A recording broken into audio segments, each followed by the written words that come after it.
Welcome back. Get cozy, check your sound, and close your eyes. It's time for a story to help you sleep. The Geometry of Breakfast. Elias Thorne was 7 years old when he realized that the world was broken. It wasn't broken in a dramatic way. The sky wasn't cracking and the ground wasn't shaking. It was broken in small, annoying ways. It was cluttered. It was tangled. It was inefficient. He sat at the long, sticky table in the cafeteria of Oak Haven Elementary School. Around him, 300 children were generating a level of noise that Elias visualized as a jagged, red line spiking in the air. He looked at his tray. The peas were touching the mashed potatoes. This was a structural failure, but he corrected it with the edge of his fork, creating a smooth, defensible wall of starch. But the real problem was the milk line. Elias stopped eating. He watched. Every day, the same thing happened. The crate of milk cartons was placed at the very end of the food line. Children would pick up their tray, get their cutlery, get their food, and then, at the very last second, remember the milk. They would stop. They would put their heavy tray down on the railing. They would reach into the crate. They would struggle to pull a carton out because the cartons were packed too tightly. Then, they would have to pick their tray up again. This pause took exactly 8 seconds per child. 8 seconds multiplied by 300 children was 2,400 seconds. That was 40 minutes of wasted time. 40 minutes where the line stalled. 40 minutes where hungry children stood waiting, getting angry, shoving each other, creating the red noise. Elias frowned. It was so simple. He stood up. He walked past the teachers who were shouting at the kids to settle down. He walked to the serving counter. Mrs. Higgins, the lunch lady, looked down at him. She was a large woman who smelled of yeast and bleach. "What is it, Elias?" she sighed. "Did you forget your spoon?" "No," Elias said. His voice was quiet and flat. He didn't do inflection. "The milk is in the wrong place." "Excuse me." "The milk," Elias pointed. "It is a bottleneck. It requires a two-handed operation at the point of highest friction." Mrs. Higgins blinked. "It's just milk, honey." "If you move the crate to the beginning of the line," Elias explained calmly, "the children can grab a carton while they are waiting for their trays. Their hands are empty. They are bored. They will grab the milk to have something to hold. The flow will not stop." Mrs. Higgins looked at the crate. She looked at the line of impatient children stretching out the door. "Go sit down, Elias," she said. Elias went back to his seat. He watched the bottleneck. He watched the inefficiency. It made his skin itch. The next morning, Elias arrived at the cafeteria 20 minutes early. The room was empty. He walked to the end of the line. He grabbed the heavy blue plastic crate filled with milk cartons. He dragged it across the floor. The sound was a harsh scrape, but necessary. He placed the crate at the very entrance of the line, right next to the stack of trays. Then he sat down and waited. The lunch bell rang. The stampede began. The first child ran in. He grabbed a tray. He saw the milk immediately. His hands were empty. Without thinking, he grabbed a carton and put it on the tray. He kept walking. The second child did the same. The line moved. There was no stopping at the end. There was no putting the tray down.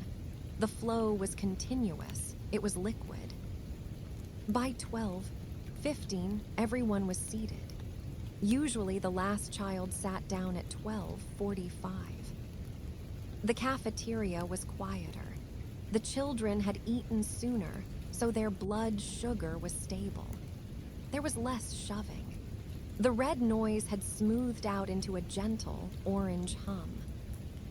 Mrs. Higgins stood behind the counter. She looked at the empty line. She looked at the clock. She looked at the milk crate sitting by the door. She looked at Elias. Elias was eating his peas. He didn't look up. He wasn't doing it for praise. He didn't care if they liked him. He just liked that the line was straight. The impossible test. 8 years passed. Elias was 15. He was a tall, lanky teenager who wore shirts that were always buttoned to the top, not for style, but because that was how shirts were designed to be worn. He lived on his parents' farm on the outskirts of the county. It was a chaotic place of mud, broken fences, and unpredictable animals. Elias spent his weekends organizing the tool shed, hanging the rakes by size, and creating a gravity-fed water system for the chickens so he wouldn't have to carry buckets. It was Tuesday, state testing day. The gymnasium of the high school was filled with rows of desks. The air smelled of pencil shavings and nervous sweat. Mr. Aris, the proctor, walked down the aisles handing out the thick booklets. "You have 3 hours," Mr. Aris said, checking his watch. "Section 1 is multiple choice. Section 2 is the essay. Begin." Elias opened the booklet. Section 1 was easy. It was logic. If O is bigger than B and B is half of C, Elias filled in the bubbles with mechanical precision.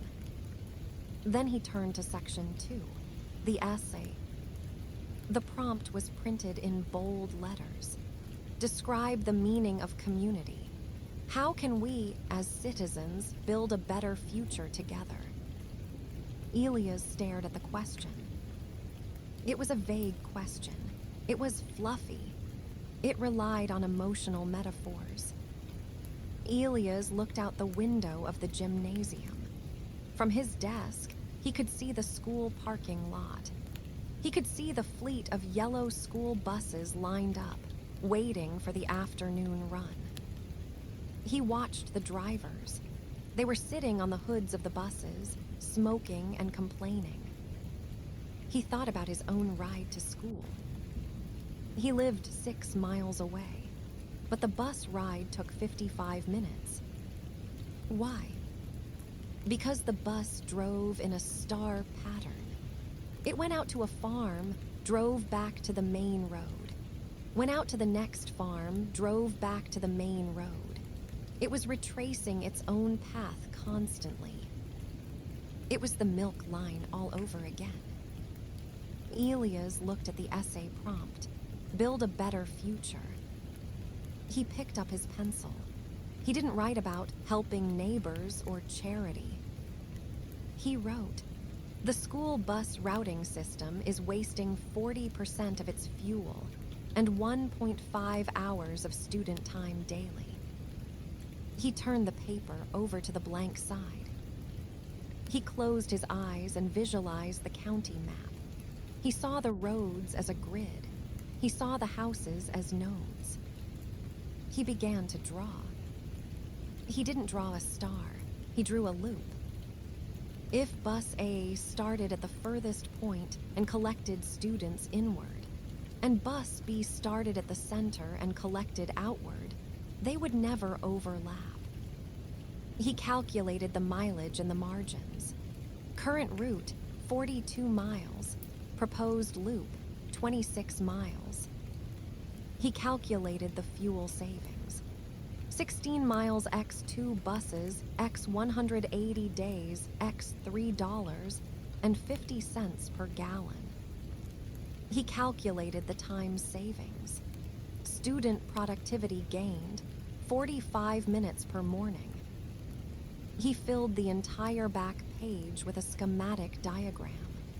It looked like a circuit board, precise and beautiful. Underneath the map, he wrote a single concluding sentence. A better future is one where we do not drive in circles. He put his pencil down. He was the first one finished. He sat quietly, hands folded, watching the dust motes float in the shafts of light, while around him, other students wrote paragraphs about friendship and holding hands. Elias knew he would probably fail the essay. He hadn't answered the prompt emotionally. But the loop in his head was closed. The problem was solved. And that was the only grade that mattered. The teacher's discovery. The grading of standardized tests was a task that Mr. Aris likened to walking through wet sand. It was slow, exhausting, and ultimately left no mark. It was 11:00 p.m. on a Thursday. Mr. Aris sat in his small study, illuminated by the yellow glow of a desk lamp. Outside, the rain was tapping a sporadic rhythm against the window pane. On his desk sat a stack of 150 essay booklets. He rubbed his eyes under his glasses. He had read 20 essays about community. Most of them were filled with the same platitudes. Community is helping people. Community is being nice. We should all recycle. They were sweet, well-meaning words, but they were vague. They floated in the air like dandelion seeds. Mr. Aris sighed and reached for the next booklet. The name on the cover was written in neat, block letters. Eliasthorne. Mr. Aris knew Elias. The boy sat in the back of his geometry class. He never raised his hand. He never spoke to the other students. He simply watched the chalkboard with an intensity that was almost unnerving, as if he were visually dissecting the equations to see if they were structurally sound. Mr. Aris opened the booklet to the essay section. He expected a blank page, or perhaps a few awkward sentences. Elias was not known for his eloquence.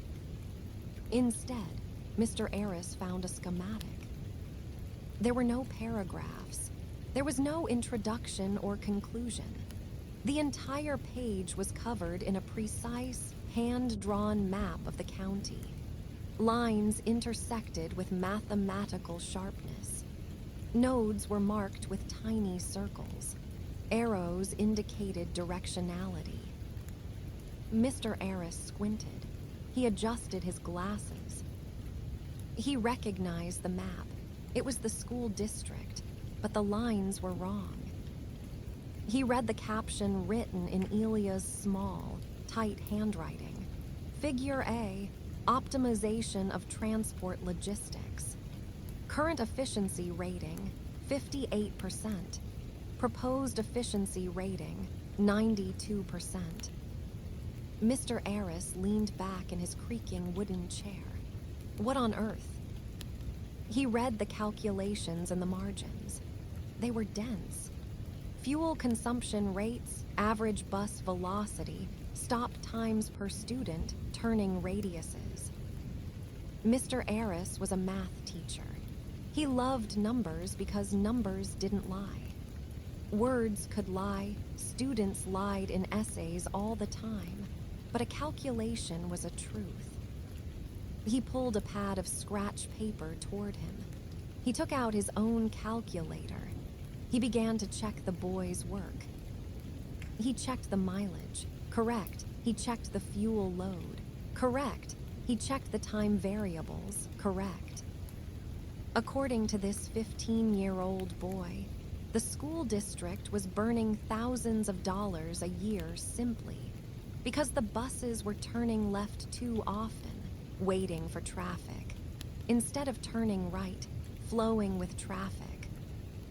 Mr. Aris stared at the paper. The logic was elegant.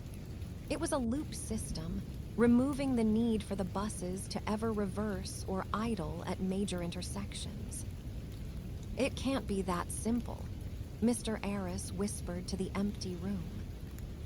The next day was Sunday. Mr. Aris didn't go to church. He didn't watch football. He got into his beige sedan. He placed Elia's map on the passenger seat. He zeroed his trip odometer. "All right, Elias," he muttered. "Let's see." Mr. Aris drove the route. He drove exactly as the map dictated. He imagined he was the bus.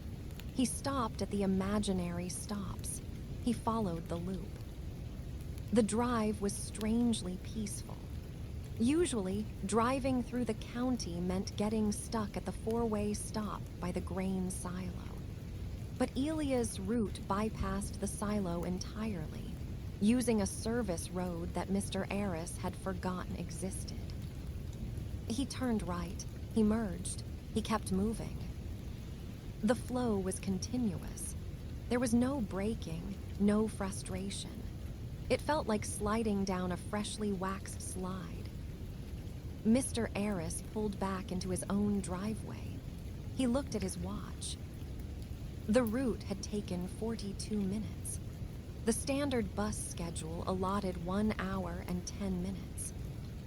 He looked at his fuel gauge. The needle had barely moved. Mr. Aris sat in his car for a long time. The engine ticked as it cooled. He realized he was holding something dangerous. He wasn't holding a test paper. He was holding proof that the world was being run by people who weren't paying attention, and it had taken a silent teenager to notice. On Monday morning, Mr. Aris didn't go to his classroom. He went straight to the principal's office. Principal Skinner was a man who loved binders and hated surprises. He looked at the map Mr. Aris slammed onto his desk. "What is this, John?" "This," Mr. Aris said, his voice shaking slightly, "is the reason we're over budget on transportation." "It's a drawing," Skinner said dismissively. "It's a solution," Aris corrected. "Elias Thorne drew it during the state essay." "Thorne, the quiet kid. Did he answer the prompt about community?" "He saved the community $50,000 a year," Aris said. "I drove it, Skinner. It works. The math is perfect. It's beautiful." Skinner looked at the map. He looked at the budget reports on his shelf. Then he looked at Mr. Aris. "We can't just change the bus routes, John. The parents know the times. The drivers know the roads. It's bureaucracy. You can't just turn a ship because a kid drew a picture." Mr. Aris picked up the map. He folded it carefully. "Then this ship is sinking," Mr. Aris said softly. "And that kid is the only one who knows how to patch the hull." Mr. Aris didn't return the paper to the filing cabinet. He put it in an envelope. He addressed it not to the school board, but to the State Department of Logistics in the capital. He licked the stamp. He felt a strange thrill. He was no longer just a teacher grading papers. He was a talent scout who had just found a diamond in a coal mine. The gray suit. The Thorne family farm was a testament to the laws of entropy.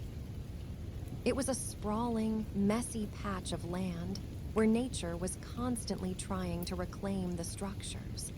Weeds grew through the fence posts. The barn leaned slightly to the left, tired of standing up against the wind. Mud was the primary architectural element. 3 months had passed since the test. The seasons had turned from spring to the heavy, humid heat of summer. Elias was in the machine shed. It was the only place on the farm that was orderly. The tools were outlined in black marker on the pegboard. The nuts and bolts were sorted by thread count in glass jars. Elias was working on the tractor. The hydraulic lift wasn't engaging. His father had kicked the tire and cursed it. Elias had simply knelt down and looked at the mechanism. He saw the problem immediately. A valve pin was bent by 2 millimeters, causing a pressure leak. He didn't have a replacement pin, so he was reshaping a thick piece of wire he had salvaged from an old fence. He filed the metal with slow, rhythmic strokes. Scrape, scrape, scrape. It was a soothing sound. Outside, the dogs started barking. Not the playful bark of chasing a squirrel, but the deep, warning bark of an intruder. Elias didn't look up. He tested the pin. It fit perfectly. Then, a shadow fell across the doorway of the shed. Elias Thorne. The voice was crisp. It didn't have the drawl of the locals. It sounded like air conditioning. Elias wiped his grease-stained hands on a rag and turned around. Standing in the doorway was a man who looked entirely out of place. He was wearing a charcoal gray suit, polished black shoes that were currently sinking into the dirt, and a tie that was a precise shade of blue.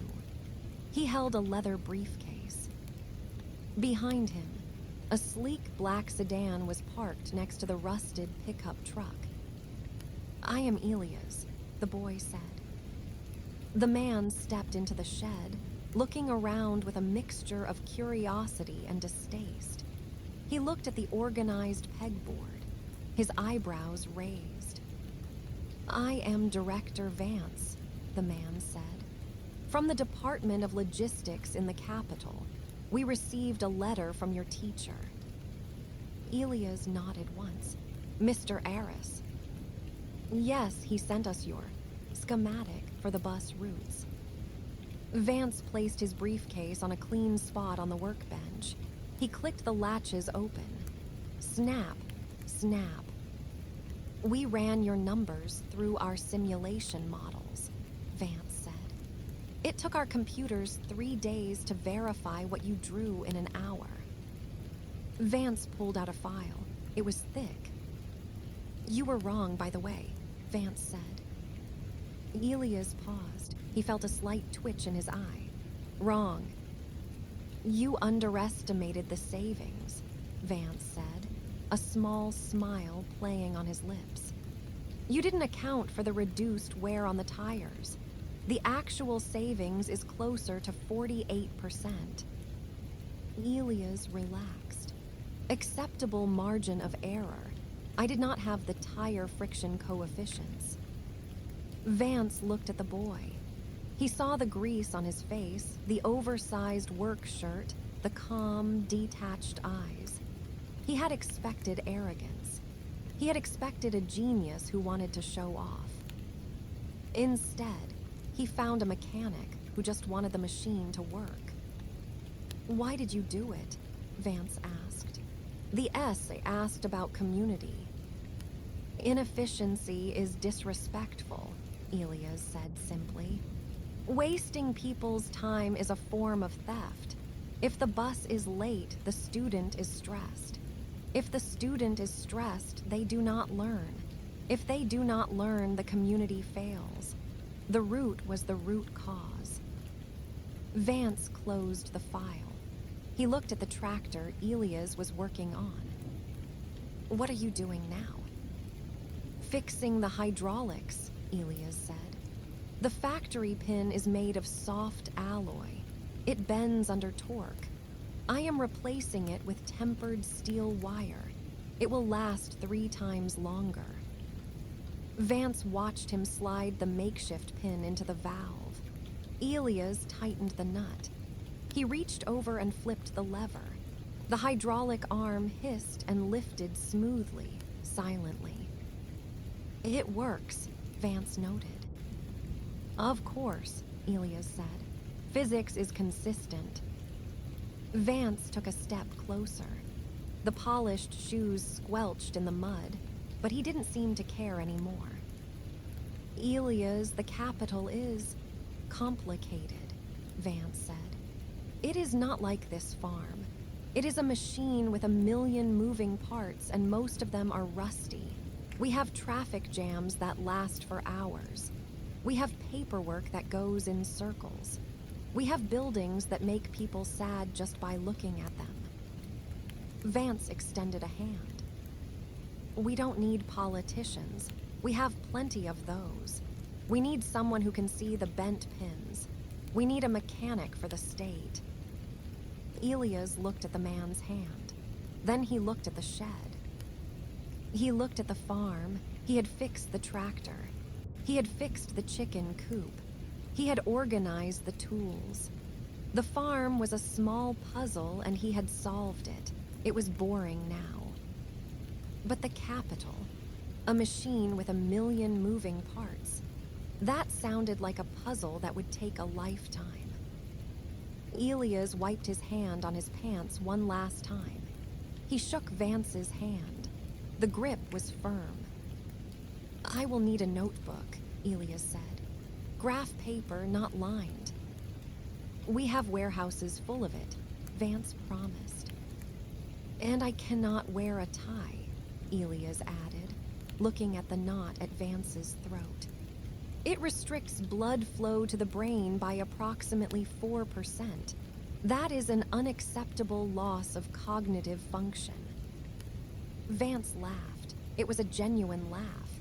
He loosened his own tie. Deal, Vance said.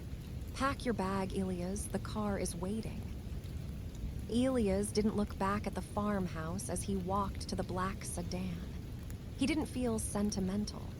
He felt the satisfying click of a new phase beginning, like a gear shifting into place.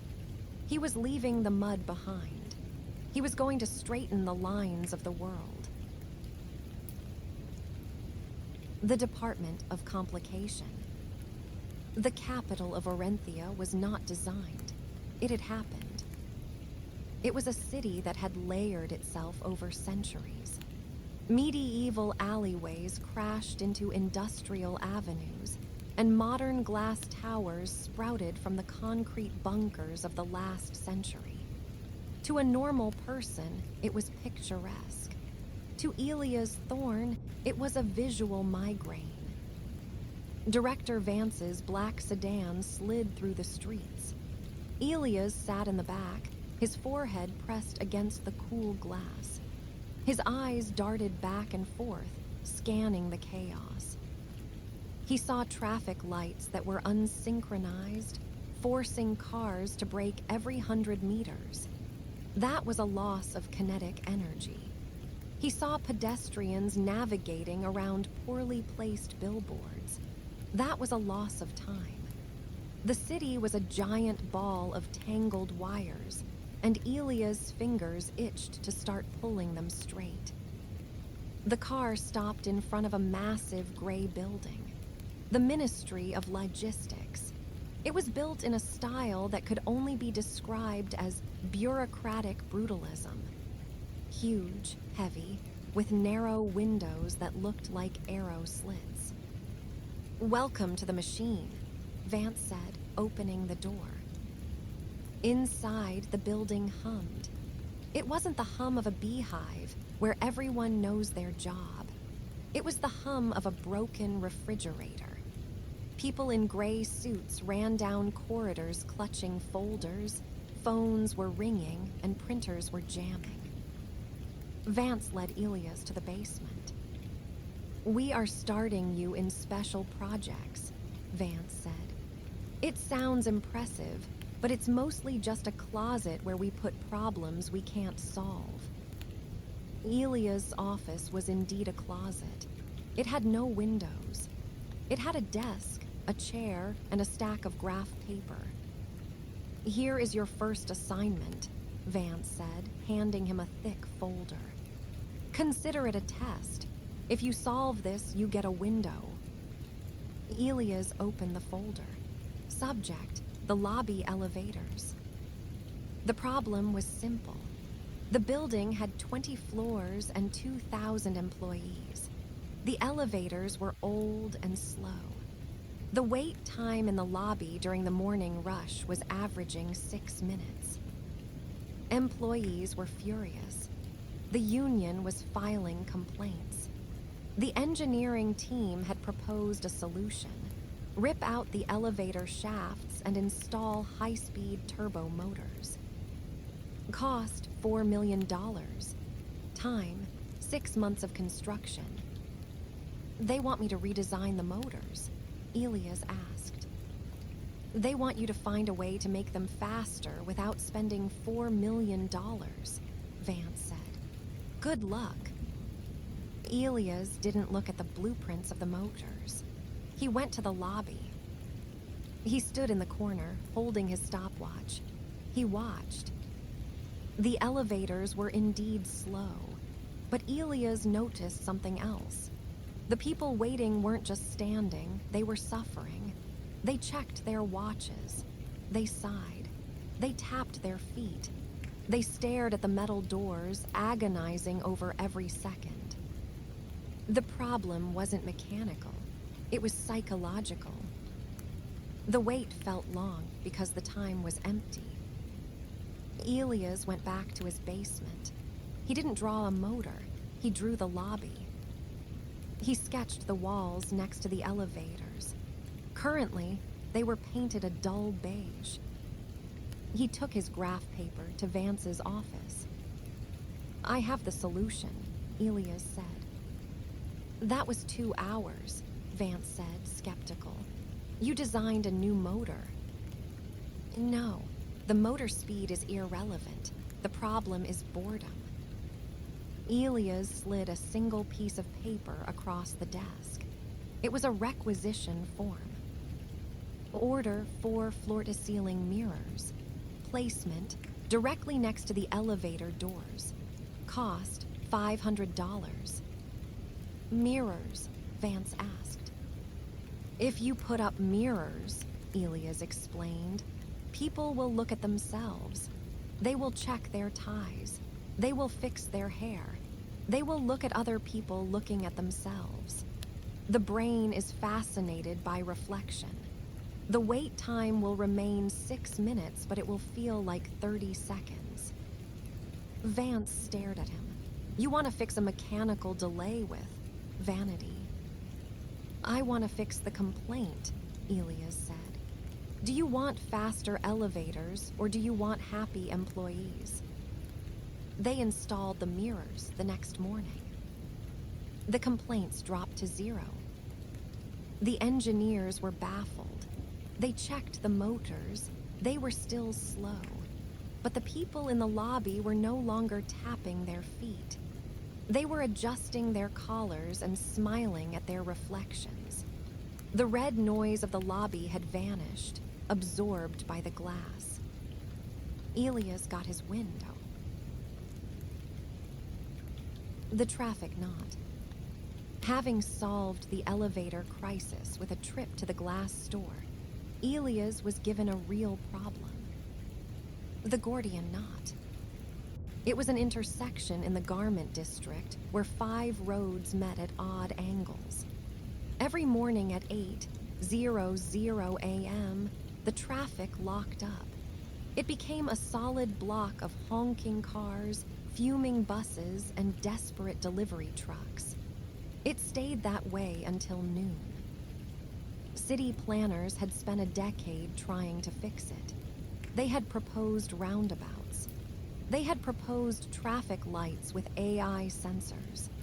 They had even proposed a massive flyover bridge that would cost the city its entire infrastructure budget for the year. Fix the knot, Vance said, dropping a map on Elias' new desk, which now overlooked an alleyway, but it was a start. Elias didn't look at the map. Maps were static. Traffic was fluid. I need to see it, Elias said. He went to the intersection at 7:00 a.m. He didn't stand on the sidewalk. He climbed the fire escape of a nearby brick building to the roof. He sat on the edge, legs dangling, watching the streets below like a hawk watching a river. At 7:30 a.m., the flow was heavy but moving. Green lines. At 7:45 a.m., the density increased. Yellow lines. At 8:00 a.m., it stopped. Red lines. Why? Elias watched the pattern. He ignored the honking. He looked for the trigger. He rewound the scene in his mind. What happened at 7:55 a.m.? He watched the next day, and the next. On the third day, he saw it. At 7:50 a.m., a large blue truck pulled up to Papa Giulio's bakery, located on the corner of the 3rd Street. The truck was delivering flour. It was a legal parking spot, but the truck was wide. When it parked, it narrowed the right lane by just 2 feet. Because the lane was narrowed, the city buses couldn't make the wide right turn onto the avenue. Because the bus couldn't turn, it waited for the oncoming traffic to clear. Because the bus waited, the cars behind it backed up into the previous intersection. Because that intersection blocked, the cross traffic couldn't move. Gridlock. It wasn't a capacity problem. It was a flower problem. The butterfly flapped its wings, and the city stopped. Elias climbed down from the roof. He walked into the bakery. It smelled of yeast and sugar. A large man in a white apron was kneading dough. "Are you Giulio?" Elias asked. "That's me. You want a croissant?" "I want you to change your delivery time," Elias said. Giulio laughed. "Listen, kid, I get my flour when the truck comes. I don't control the traffic." "The truck comes at 7:50, Elias said. "It causes a chain reaction that costs this city approximately 50,000 man-hours a week, including your customers who cannot reach your store." Giulio stopped kneading. "My customers are stuck." "They are in the red cars," Elias pointed out the window at the wall of metal. "They are hungry, but they cannot park." "So what do I do?" "Ask the driver to come at 7:15 a.m., Elias said. "Or 9:00 a.m. Just not between 7:45 and 8:30. "He likes to come at 7:50, Giulio shrugged. "He likes to beat the rush." "He is the rush," Elias corrected. Elias went back to the ministry. He didn't propose a bridge. He didn't propose a tunnel. He drafted a municipal ordinance. Zone B commercial delivery restriction. No vehicles over 3 tons may park on 5th Avenue between 7:30 a.m. and 8:30 a.m. Cost of the bridge, $120 million. Cost of the sign, $40. The next week, the sign went up. At 7:50 a.m., the blue truck didn't come. At 7:55 a.m., the bus approached the corner. The lane was clear. The bus made the wide turn without stopping. The cars behind the bus kept moving. The intersection remained clear. Elias stood on the rooftop again. He watched the cars flow through the intersection like water through a clean pipe. There was no honking.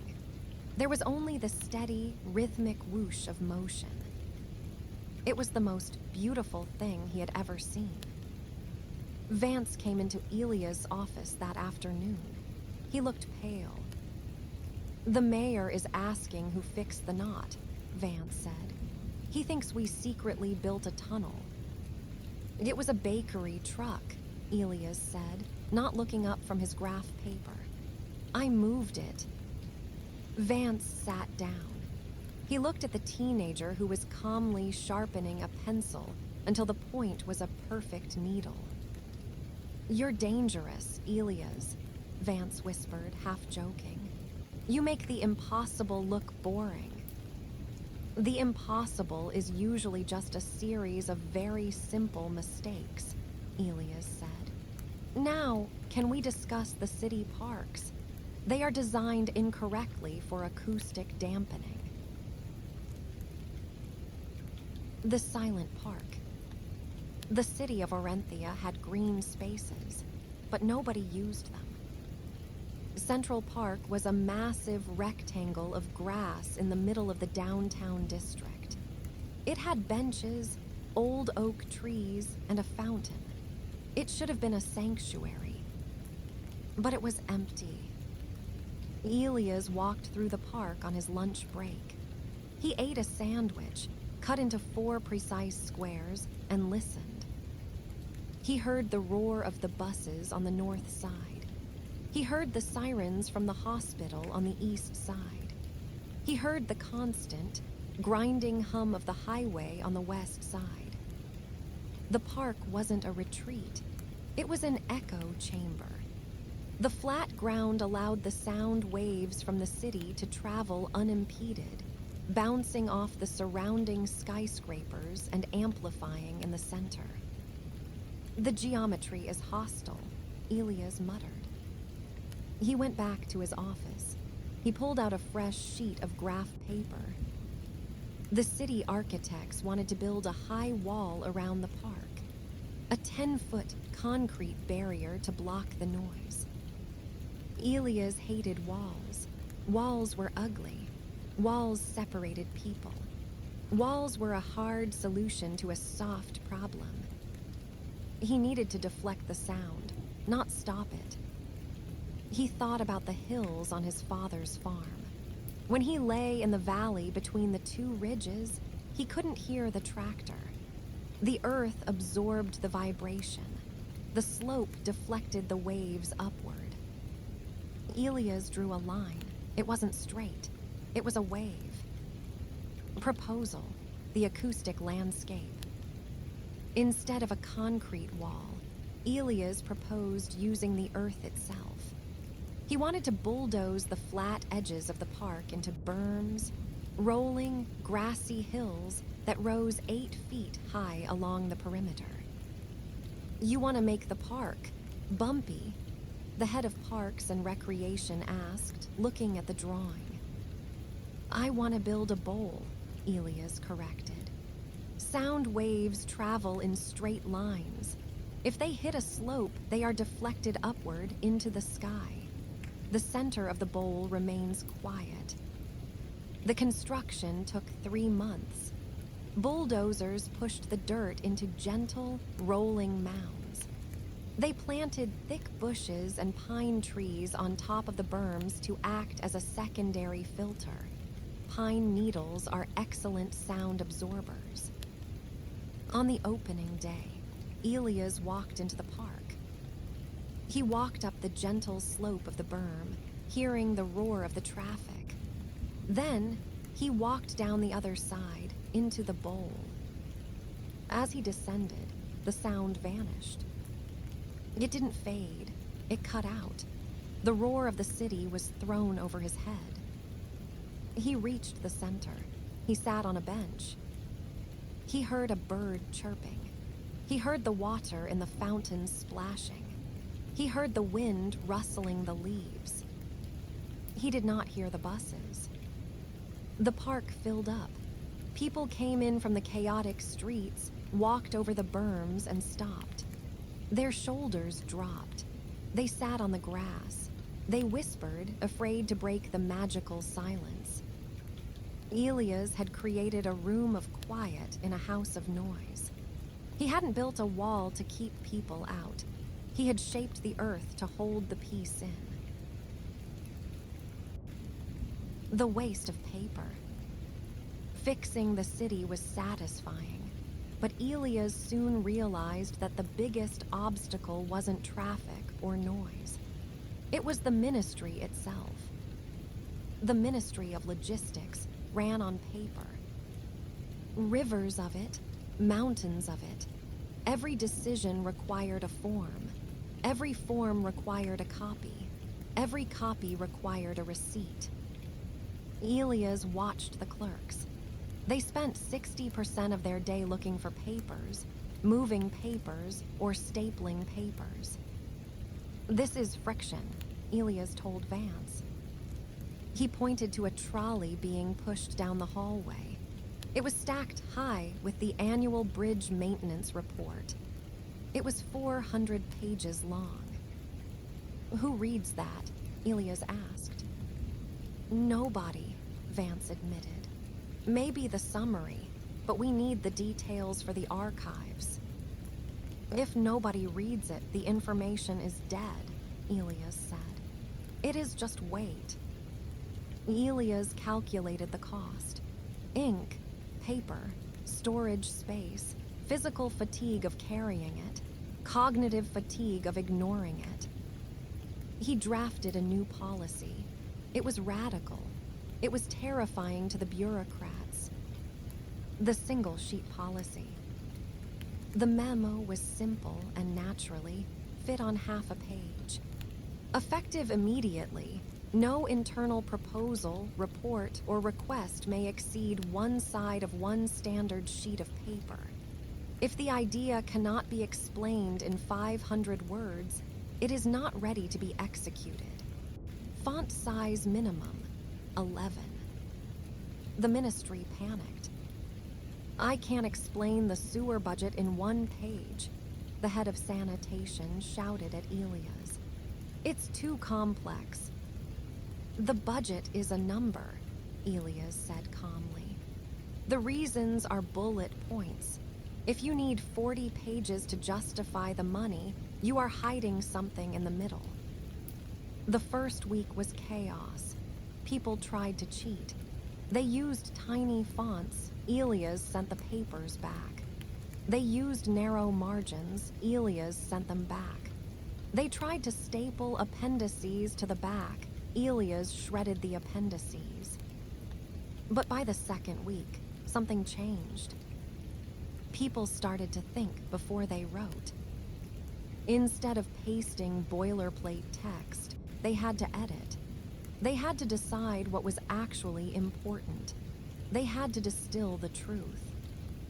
The annual bridge maintenance report shrank from 400 pages to a single, dense sheet containing a table of critical repairs and a total cost. Vance read it in 2 minutes. He signed it. The repairs started the next day. Previously, that approval would have taken 6 weeks. The speed of the government tripled. Decisions that used to languish in review were made over morning coffee. The hallways became cleaner. The trolleys of paper disappeared. The clerks looked less tired. Elias walked through the office. It was no longer a frantic paper mill. It was a quiet, humming hub of decision-making. He stopped at the recycling bin. It was empty. "Simplicity is not about having less," Elias said to himself, watching a clerk easily file a single sheet of paper. "It is about seeing more." He went back to his desk. He took out his own single sheet of graph paper. It was time to look at the streetlights. The ghost lights. Elias Thorne did not sleep well in the capital. On the farm, night was absolute. When the sun went down, the world turned black, silvered only by the moon. Your eyes adjusted, your breathing slowed, and your body understood that it was time to shut down. But the capital did not know how to turn off. It was 3:00 a.m. on a Tuesday. Elias stood at the window of his small apartment on the 4th floor. He looked out at the city. It was glowing. A sickly, pervasive orange haze hung over the streets. Sodium vapor streetlights stood in endless rows, like soldiers standing guard over nothing. They illuminated empty sidewalks. They illuminated parked cars. They cast their harsh, buzzing glare into the windows of thousands of sleeping apartments, forcing people to buy thick blackout curtains just to get some rest. Elias frowned. The city was suffering from insomnia. He did the math in his head as he watched a lone cat cross the street under the blaze of 10,000 lumens. Energy consumption per pole, 150 watts. Number of poles in the metro area, 45,000. Hours of operation, 12 hours per night. Percentage of time the street is actually occupied, 4%. The city was burning millions of dollars of electricity to light up the pavement for no one. It was efficient only at generating heat and blocking out the stars. The next morning, Elias walked into the office of the city infrastructure manager, Mr. Henderson. Henderson was a man who believed that more light equaled more safety. He had a map of the city on his wall, covered in bright yellow pins. "You want to dim the lights?" Henderson asked, incredulous. "Elias, this isn't a farm. People need to see where they're going. If we turn off the lights, crime goes up, accidents go up, fear goes up." "I do not propose turning them off," Elias said calmly, laying a new schematic on the desk. "I propose waking them up only when necessary." "Explain." "Currently, the grid is stupid," Elias said. "It treats 3:00 a.m. the same as 8:00 p.m. It shouts when it should be whispering. I want to install motion sensors and dimmers on the grid." Elias pointed to his diagram. "The resting state of the streetlights should be 10% brightness, just enough to see the outline of the road. A soft glow. This saves 90% of the energy." He traced a line down the street on the paper. "But the moment a car enters the street or a pedestrian steps onto the sidewalk, the sensors trigger. The lights in front of them brighten to 100%. As they pass, the lights behind them fade back to 10%. "A wave," Henderson muttered. "Yes, a bubble of light that follows the traveler. The city sleeps until you need it.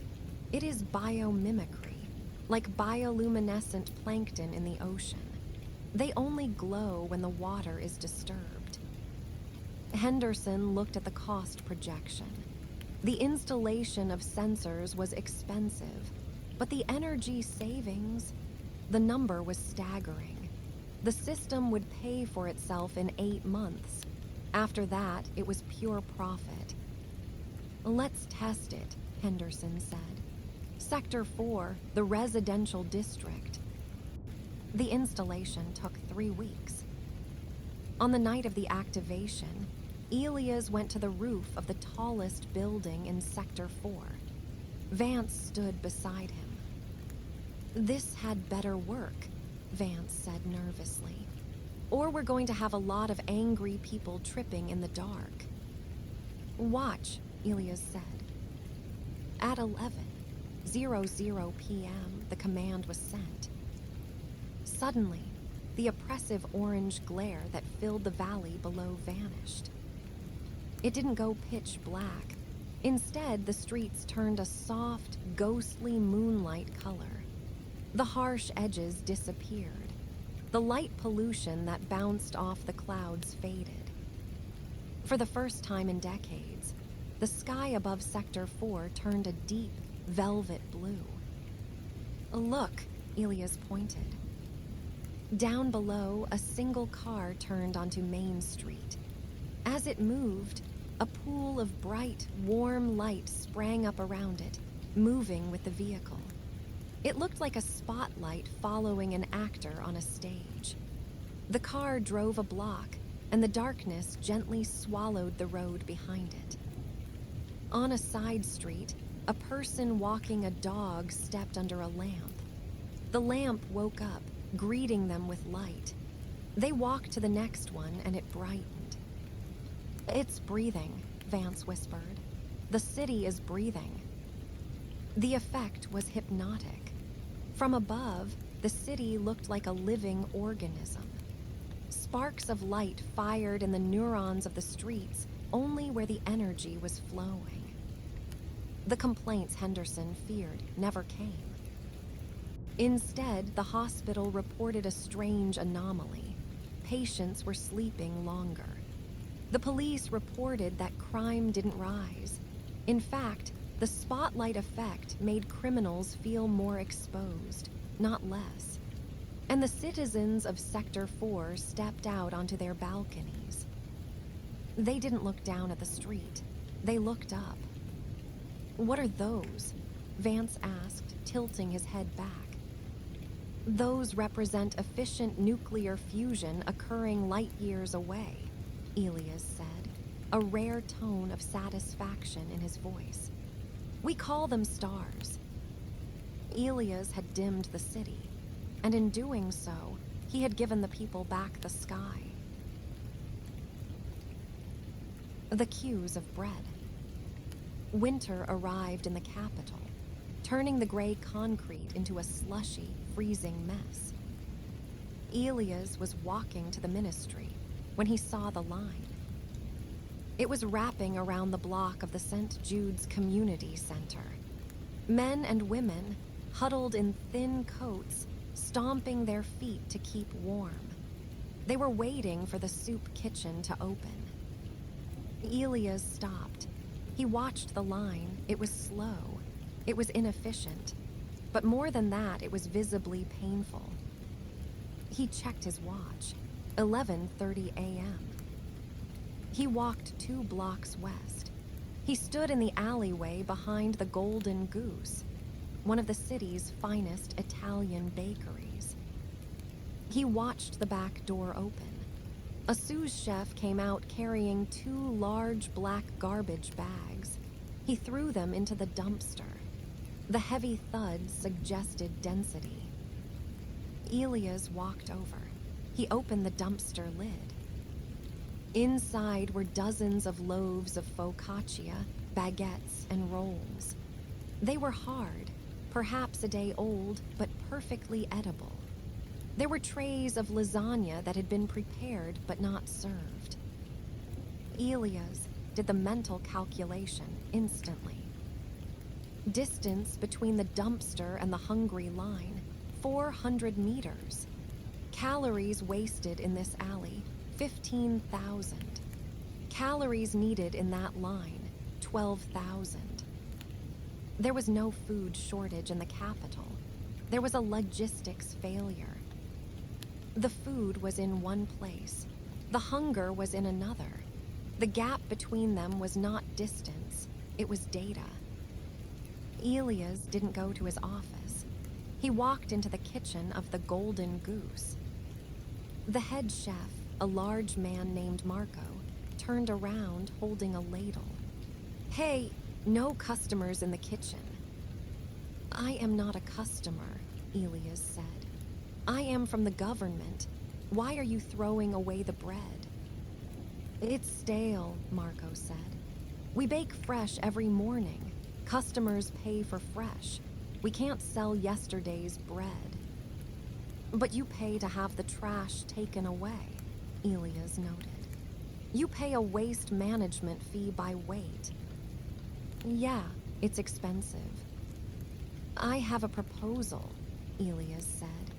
"I will remove the weight for free, and you will get a tax deduction for charitable contribution." Marco lowered the ladle. "I'm listening." Elias went back to the ministry. He pulled out a map of the city.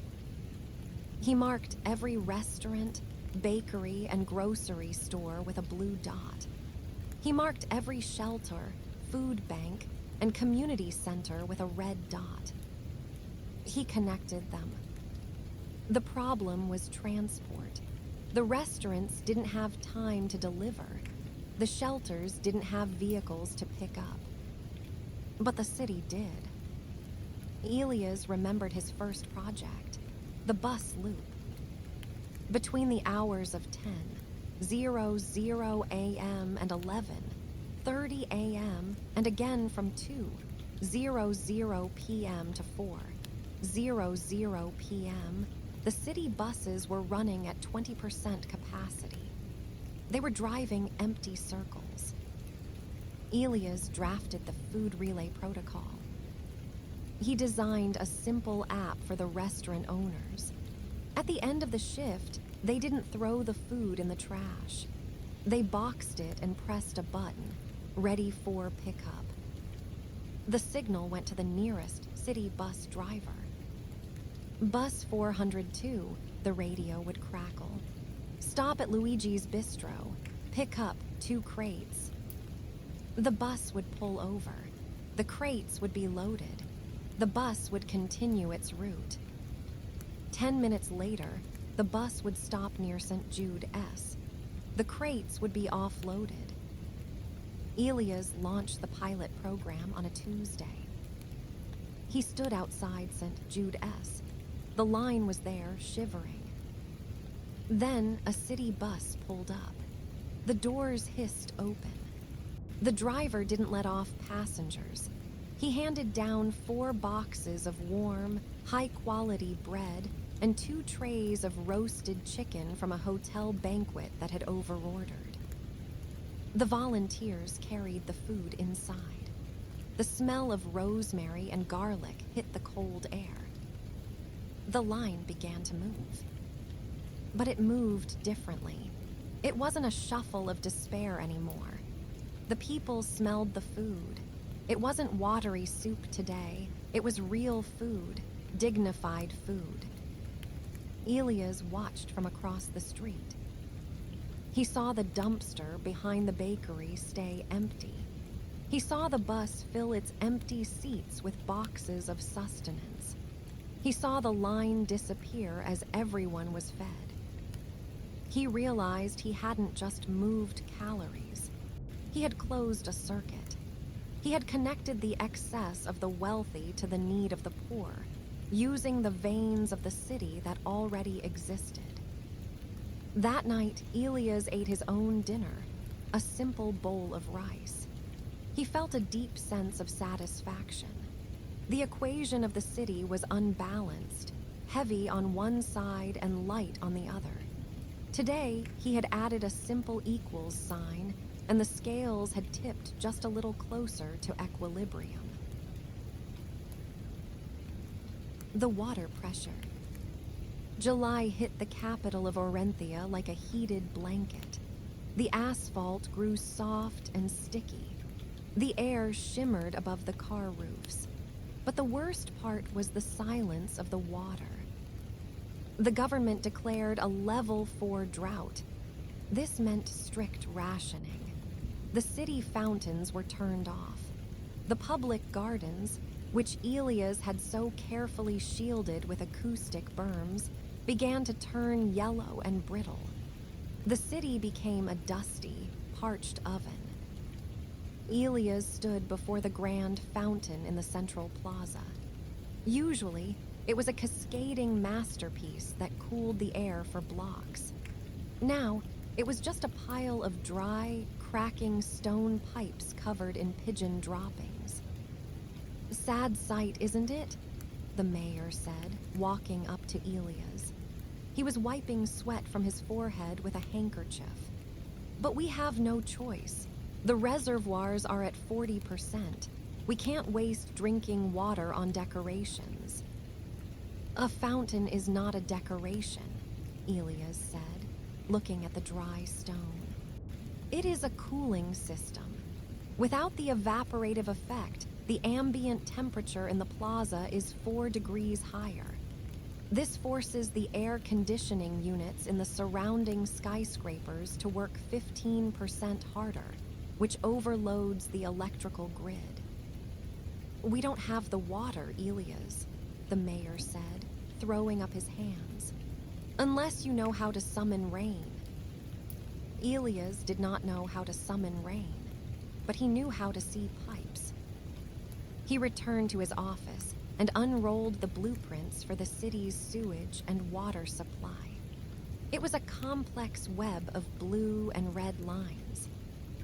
He saw the problem immediately. It was fundamental. The city used the same water for everything. The water people drank was the same water used to water lawns, wash buses, and fill fountains. It was grade-up potable water, filtered at great expense. Using it to water grass was a logical fallacy. Grass did not need fluoride. Grass did not need chlorine. Grass just needed moisture. Elias looked at the skyscrapers surrounding the park. Every morning, thousands of people in those towers took showers, washed their hands, and brushed their teeth. This water, so-called gray water, went straight into the sewage system, mixed with black water from toilets, and was sent miles away to a treatment plant. It was a massive loss of potential energy and mass. Elias picked up his pencil. He drew a skyscraper. He drew a reservoir tank in the basement. Instead of flushing the sink and shower water away, he rerouted it. Gravity, Elias thought. The water had already been pumped up 50 stories. When it fell back down the pipes, it possessed kinetic energy.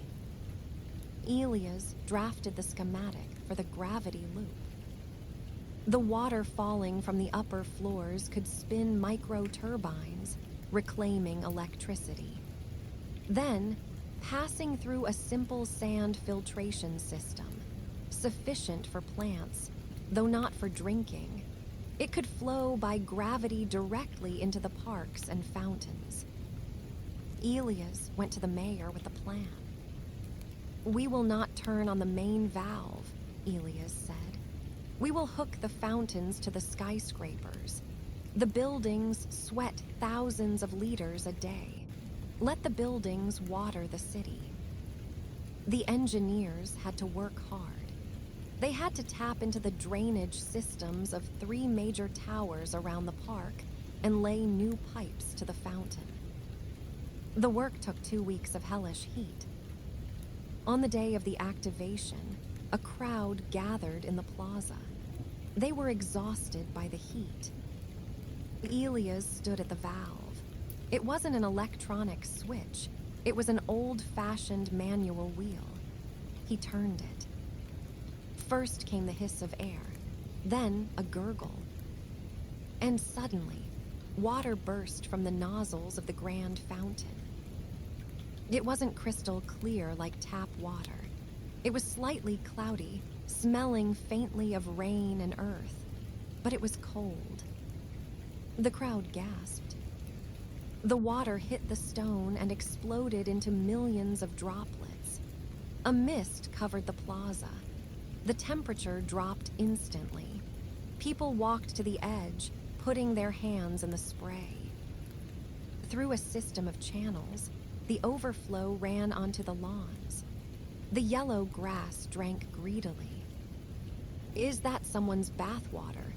a journalist asked, wrinkling his nose. "It is a recycled resource," Elias corrected. "Previously, we spent energy to throw it away. Now we use gravity to return it to the cycle. It is elegant." By evening, the park was alive again. The birds returned to the water. People sat on the rim of the fountain, dangling their feet. Elias watched the flow. He didn't just see a fountain. He saw the city beginning to function like a forest, where nothing is wasted, and every fallen leaf feeds the roots of the next tree.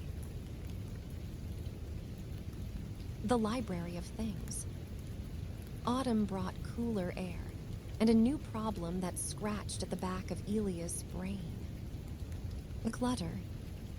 Elias was walking past a massive home improvement warehouse store. The parking lot was jammed. People were rolling out carts loaded with boxes. He saw a man struggling to fit a massive box into the trunk of a sedan. The box pictured a heavy-duty electric pole saw for cutting tree branches at high altitudes. Elias stopped. He performed a quick calculation. This man, judging by his car and clothes, lived on a standard suburban quarter-acre lot. How many trees did he have? 3? 5? How often did high branches need cutting? Once a year, once every 2 years. This man had just spent $200 on a complex machine that he would use for exactly 40 minutes per year. For the other 364 days, 23 hours and 20 minutes, that saw would sit in a garage, taking up space, gathering dust and rusting. It was a gross inefficiency of matter. Elias walked into the store. He walked down the aisles. Drills, sanders, ladders, steam cleaners, fondue sets. Thousands of objects, manufactured in factories, shipped across oceans, wrapped in plastic, only to exist for most of their lives as dead weight in people's closets. Ownership is a trap, Elias thought.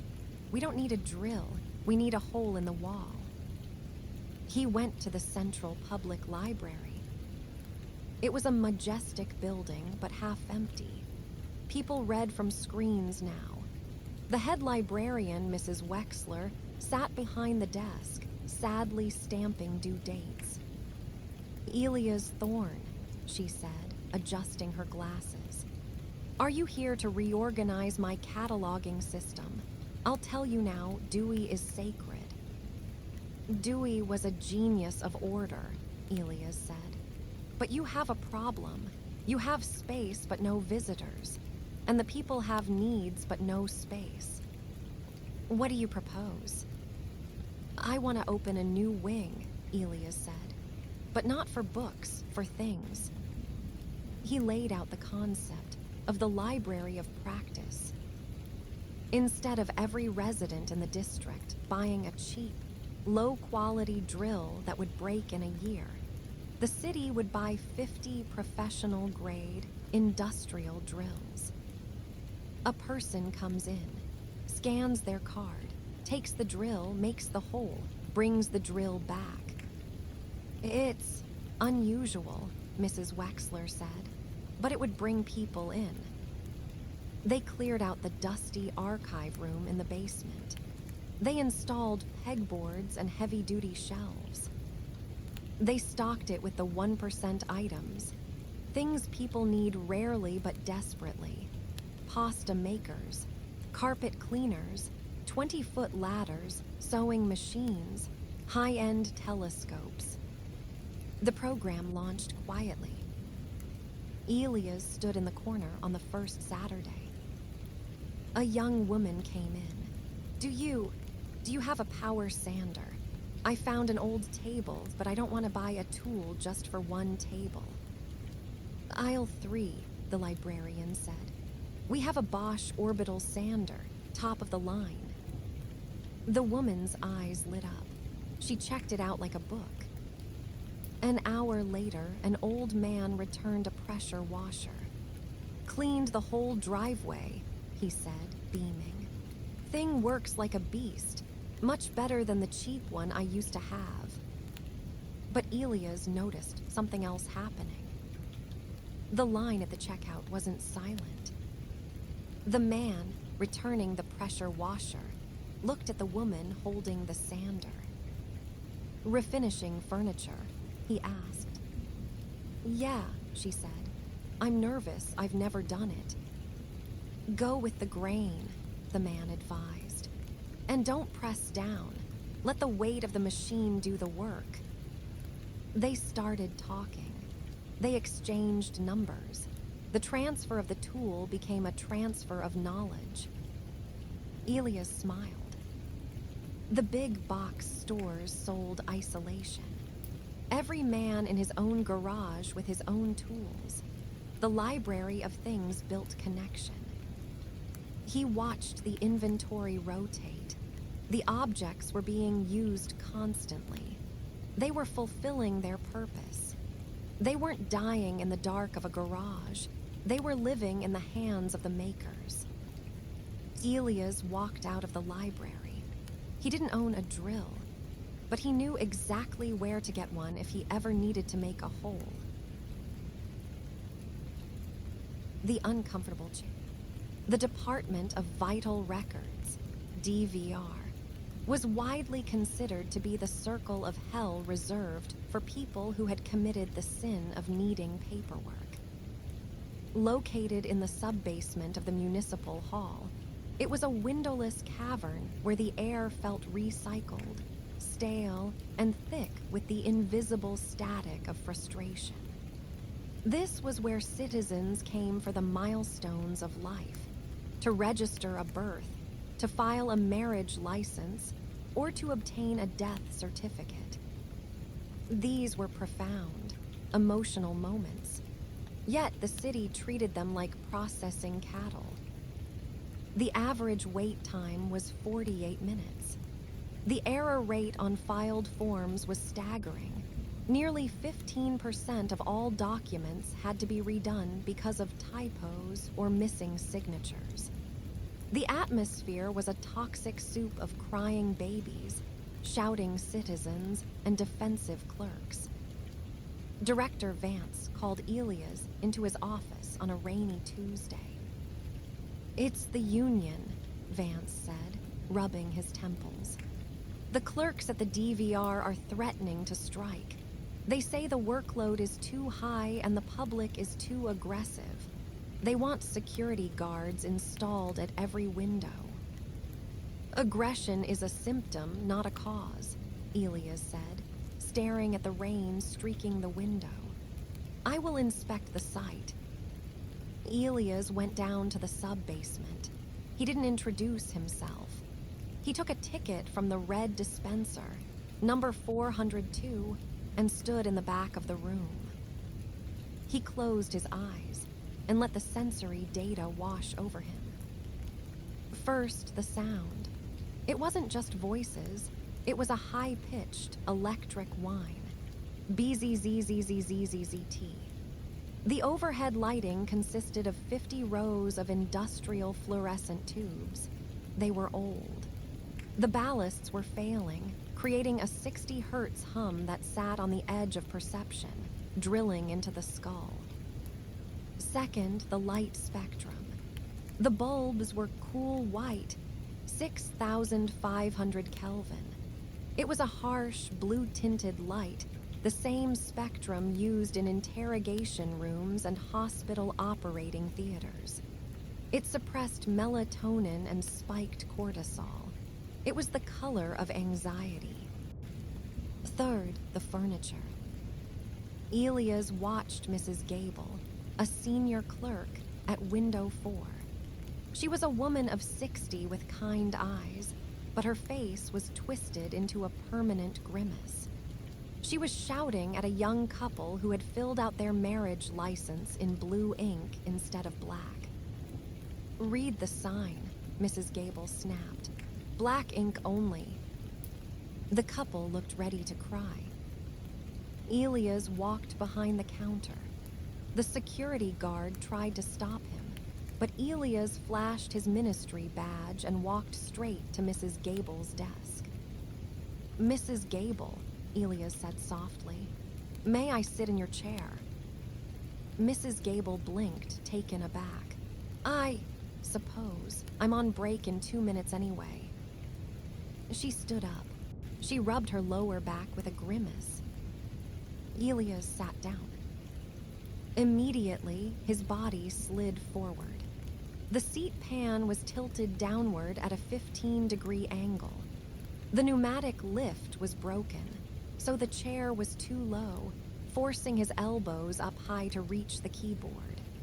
The lumbar support was non-existent.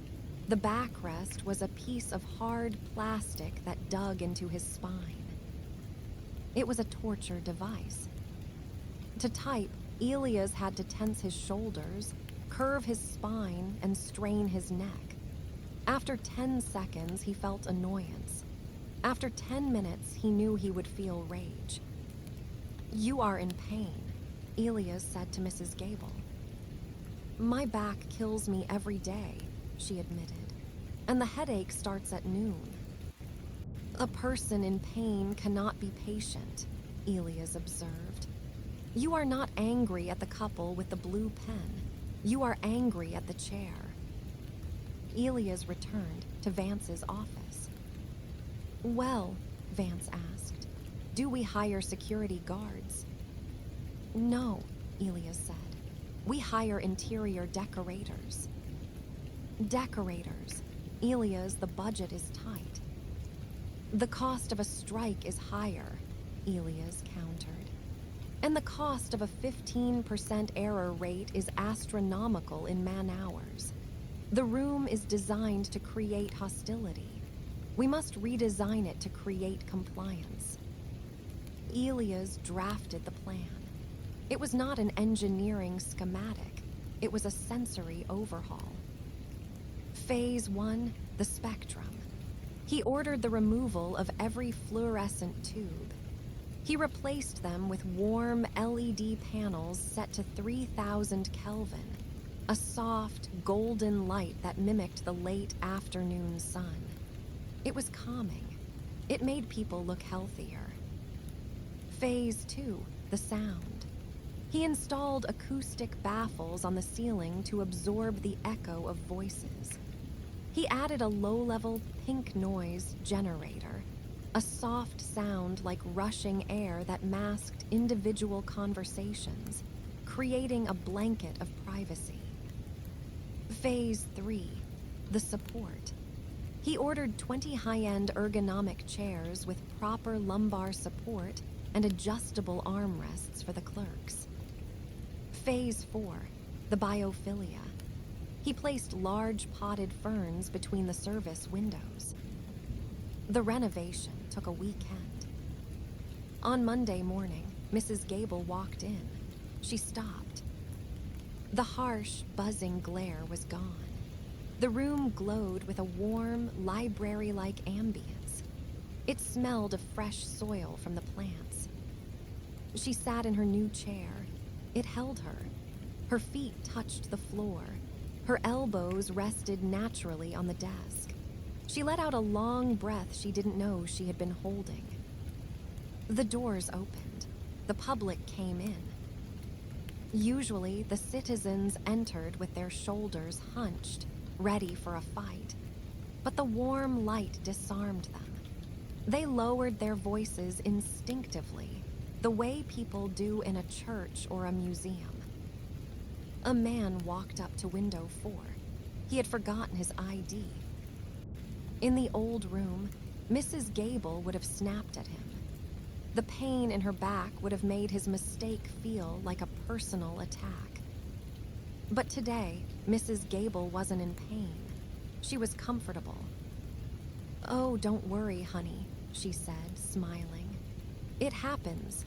Do you have a utility bill on your phone? That works too." The man smiled back. "I do. Thanks for being so helpful." The error rate dropped to 2%. The wait time dropped to 20 minutes because the interactions were smoother. The strike was canceled. Elias visited the room a week later.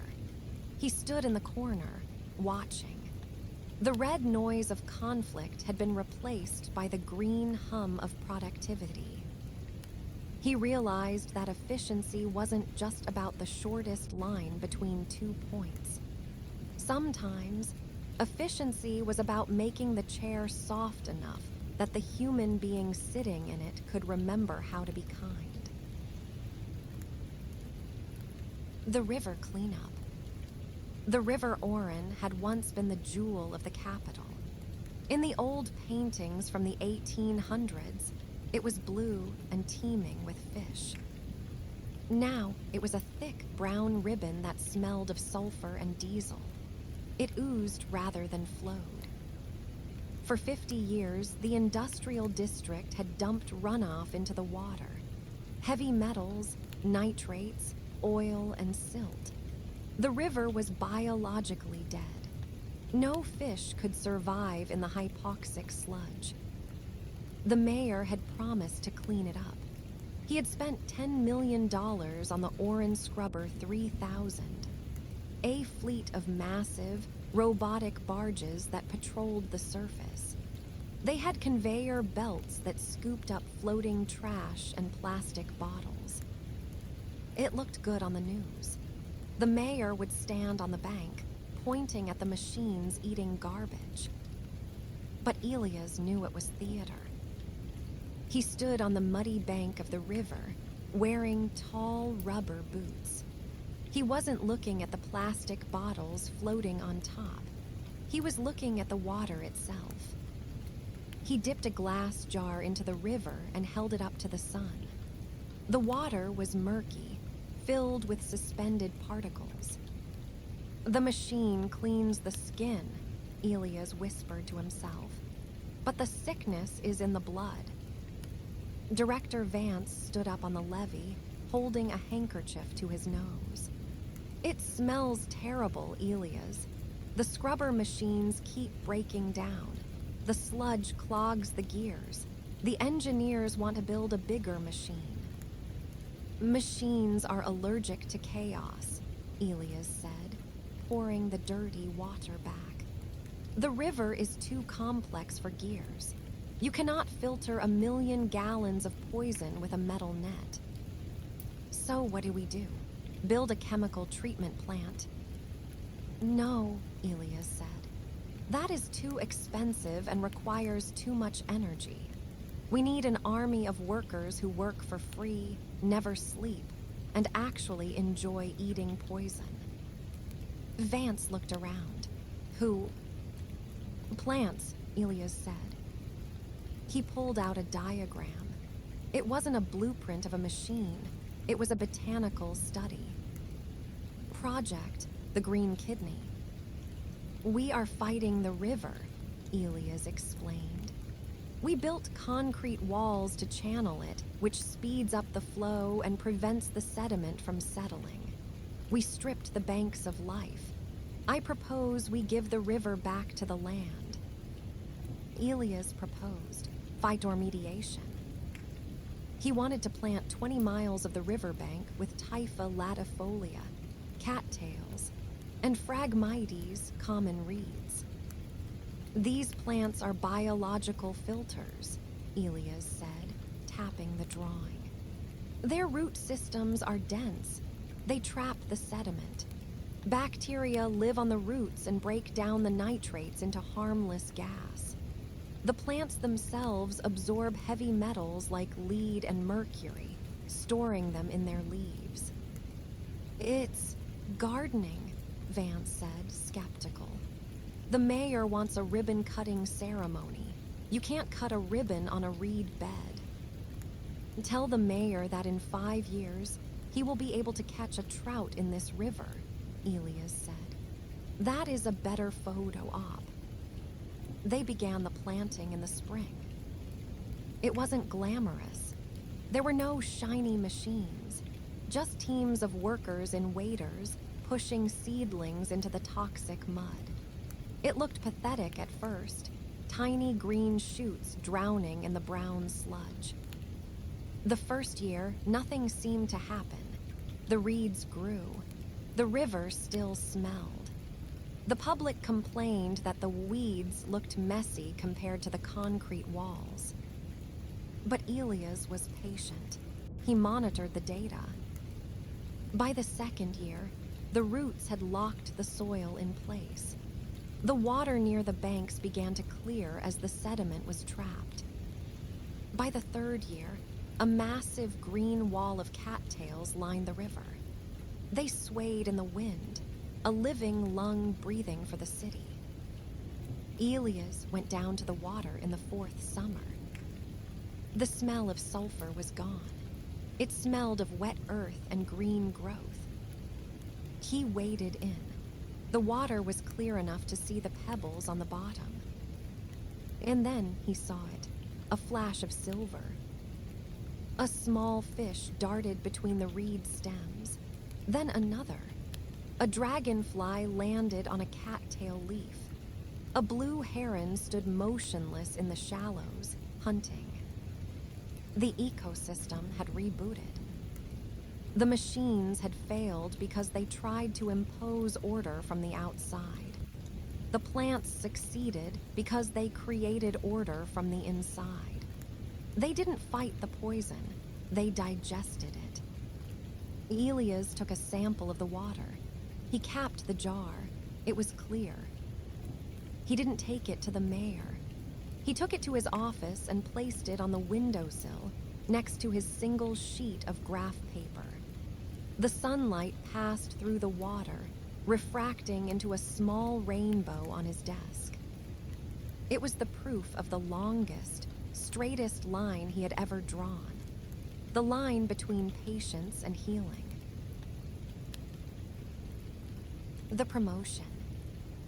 Elias Thorne was 19 years old. He still wore shirts buttoned to the top. He still carried a mechanical pencil and a stack of graph paper. But he was no longer the weird kid from the farm. He was a myth. In the hallways of the ministry, people whispered his name. They said he was the one who made the streetlights breathe. They said he was the one who turned the toxic river into a garden. He was the boy in the basement who fixed things that the experts said were broken forever. On a crisp Tuesday morning, a courier arrived at Elia's small, windowless office. The courier wore the gold-trimmed uniform of the Presidential Guard.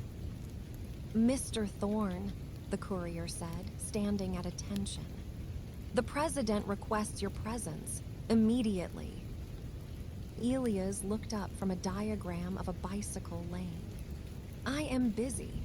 I am optimizing the spoke tension on the city bike fleet." "The president does not wait, sir." Elias sighed. He placed his pencil down, perfectly parallel to the edge of his desk. "Inefficient scheduling," he muttered, "but very well." They took a car to the high tower.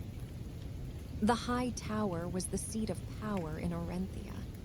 It was a glass needle piercing the clouds, designed to look impressive rather than functional. The elevators were fast, but they played loud, patriotic music that Elias found distracting. They reached the top floor, the presidential suite. It was a vast room with floor-to-ceiling windows overlooking the sprawling Capitol. The carpet was thick enough to swallow a shoe. There were marble statues, velvet curtains, and a desk the size of a small boat. President Kalin sat behind the desk. He was a man of charisma and smiles, elected on promises of a grand future. But lately, his poll numbers were dropping because the rent was too high and the winter was coming. "Elias," the president stood up, spreading his arms. "The miracle worker, come in, come in." Elias walked across the acre of carpet. He stopped in front of the desk. "Mr. President," Elias said with a slight nod. "Please sit." Kalin gestured to a Louis XIV chair upholstered in silk. Elias looked at the chair. It was beautiful, ornate, and ergonomically disastrous. He remained standing. "I prefer to stand. That chair induces lumbar strain." The president laughed, a practiced, booming sound. "They told me you were eccentric. I like that. Listen, Elias, I've seen your work, the river, the lights. It's popular, people like it. It works." "It is logical," Elias corrected. "Popularity is a side effect." "I want to promote you," the president said, leaning forward. "I want to take you out of that basement. I am creating a new position, cabinet level, the architect of state." You will have authority over infrastructure, housing, and energy. You answer only to me." Elias looked out the window. He saw the city below. He saw the traffic flowing smoothly through the intersection he had fixed. He saw the green ribbon of the river, but he also saw the slums on the southern edge. He saw the smoke from inefficient factories. "I am 19, Elias said. "I do not have a degree in political science." "I don't need a politician," the president said. "I have a building full of them and they are useless. They argue about the color of the paint while the house burns down. I need a mechanic. Will you take the job?" Elias looked at the president's desk. It was covered in stacks of paper, 3 telephones, and a half-eaten bagel. It was a mess. "I will take the job," Elias said, "on 3 conditions." "Name them." "1," Elias held up a finger. "I do not attend parties, galas, or press conferences. They are a waste of caloric energy." "Agreed," the president smiled. 2, I do not wear a tie. It restricts blood flow to the brain." "Fine, no ties." 3, Elias pointed to the door. "I want my own chair brought up from the basement, and I want that marble statue moved. It is blocking the natural light, requiring you to use a desk lamp at noon. That is wasteful." The president blinked. He looked at the heavy statue of the founding father. He looked at the lamp. "Done," the president said. "Fix my country, Elias, just fix it." Elias nodded. "I will start with the housing crisis. It is a geometry problem." The housing cubes. The housing crisis in Orenthia was simple to understand, but hard to solve. There were too many people and not enough homes. Because there were few homes, the prices skyrocketed. Because prices were high, young families lived in cramped apartments, and the poor lived in tent cities on the outskirts. The traditional solution was to build social housing blocks, giant, ugly concrete towers that looked like prisons. They took 3 years to build, went over budget, and made the people living in them feel small and gray. Elias sat in his new office in the high tower, sitting in his comfortable, ugly mesh chair from the basement. He looked at the blueprints of a standard house. It was a mess of complexity. Bricklaying slow, plastering messy, roof tiling dangerous, wiring complicated. Building a house was like painting a portrait. It was done by hand, one at a time, in the rain and mud. "We are building cars on assembly lines," Elias whispered. "Why are we still building houses like medieval masons?" Elias took a fresh sheet of graph paper. He drew a square. The modular unit. He didn't design a house. He designed a living block. It was a perfect cube, 6 meters by 6 meters. It was made not of cold concrete, but of cross-laminated timber, CLT. Massive, thick layers of wood glued together to be stronger than steel. Wood was warm. Wood smelled good. Wood grew back. He designed the cube to be manufactured in a factory. The walls would be cut by lasers to millimeter precision. The insulation, the wiring, and the plumbing would be installed inside the walls at the factory. The windows, triple glazed for silence and warmth, would be fitted on the assembly line. Elias drove to the largest abandoned factory in the industrial district. He converted it into the Orenthia Housing Fabricator. The process began.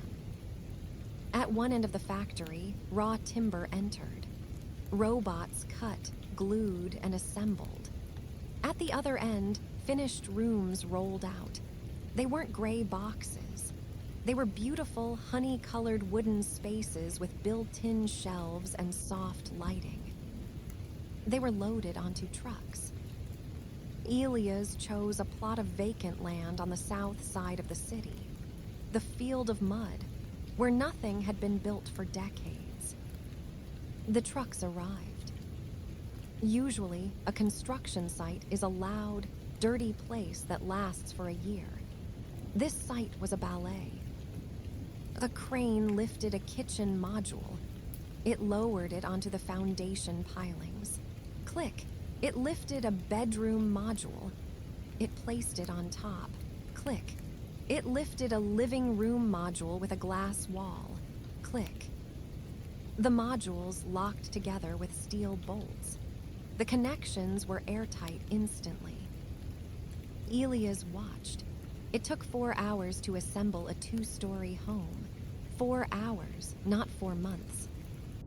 By the end of the week, there wasn't just a house. There was a village. 50 homes. They were arranged not in a grid, but in clusters around shared courtyards. Elias remembered the farm. People needed to see their neighbors, but not hear them. He didn't paint them. He left the wood exposed, treated with natural oil. They glowed golden in the sunlight. They looked like a scattering of expensive Scandinavian cabins, but they cost 30% less than a standard apartment. The first residents moved in on a Friday. A young mother walked into her new home. She touched the wooden walls. They were warm. She turned on the tap. The water flowed instantly. She closed the door. The silence was absolute. The thick timber walls absorbed the noise of the outside world. "It smells like a forest," she whispered. Elias stood on a nearby hill, watching the lights come on in the 50 wooden cubes. The press called them the Hive. Critics said they were too simple. But Elias knew the truth. Complexity was a tax on the soul. When you stripped away the unnecessary gables, the fake pillars, and the wasted hallways, you were left with space. Space to think, space to rest.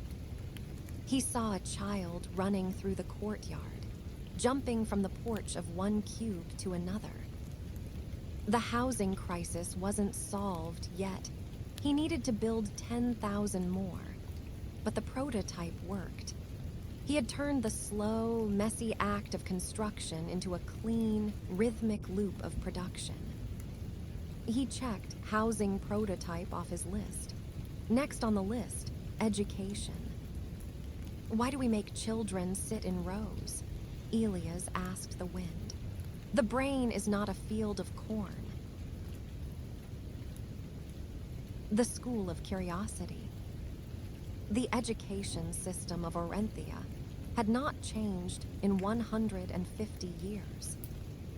It was a Tuesday morning when Elias Thorne walked through the heavy double doors of Central High School. He was there to inspect the efficiency of information transfer. What he found was a factory designed to manufacture boredom. The first thing that hit him was the sound. R-I-I-I-N-G. A shrill, electric bell hammered against the tiled walls. It was a frequency designed to induce panic, a relic from the Industrial Revolution meant to signal shift changes for factory workers. At the sound of the bell, 2,000 bodies flooded the hallway. It was a stampede. Students shoved, shouted, and ran. They had exactly 4 minutes to move from one cell to another. Elias stood against the wall, observing the chaos. He saw the stress in their postures. He saw the glazed look in their eyes. This wasn't a place of learning. It was a holding pen. He entered a classroom, room 3B History. 30 desks were arranged in perfect, grid-like rows, facing the front. 30 students sat in uncomfortable wooden chairs, bad lumbar support, Elias noted instantly, staring at the back of the head of the person in front of them. One teacher stood at the blackboard, writing dates in chalk dust. The Treaty of Westhaven was signed in 1842, the teacher droned. Please write this down. It will be on the test. Elias watched the students. The boy in the third row was tapping his foot, excess kinetic energy. The girl in the back row was drawing a complex geometric doodle in her notebook, suppressed creative energy. The student by the window was watching a bird build a nest, biological curiosity being ignored. Elias did a calculation. 30 brains in this room, each brain capable of processing billions of operations per second. And they were being used as passive storage drives for dates that could be looked up in 3 seconds on a phone. It was a massive waste of processing power. It was like using a supercomputer to prop open a door. Elias walked out of the classroom and straight into the principal's office. "Your school is broken," Elias said, bypassing the greeting. Principal Miller sighed. He was a tired man who spent 90% of his day disciplining students for disruptive behavior.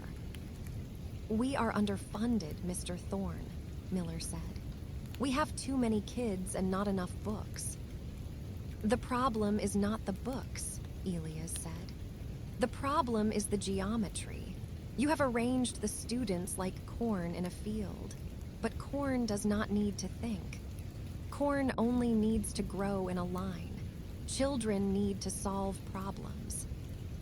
"And what do you propose? Chaos?"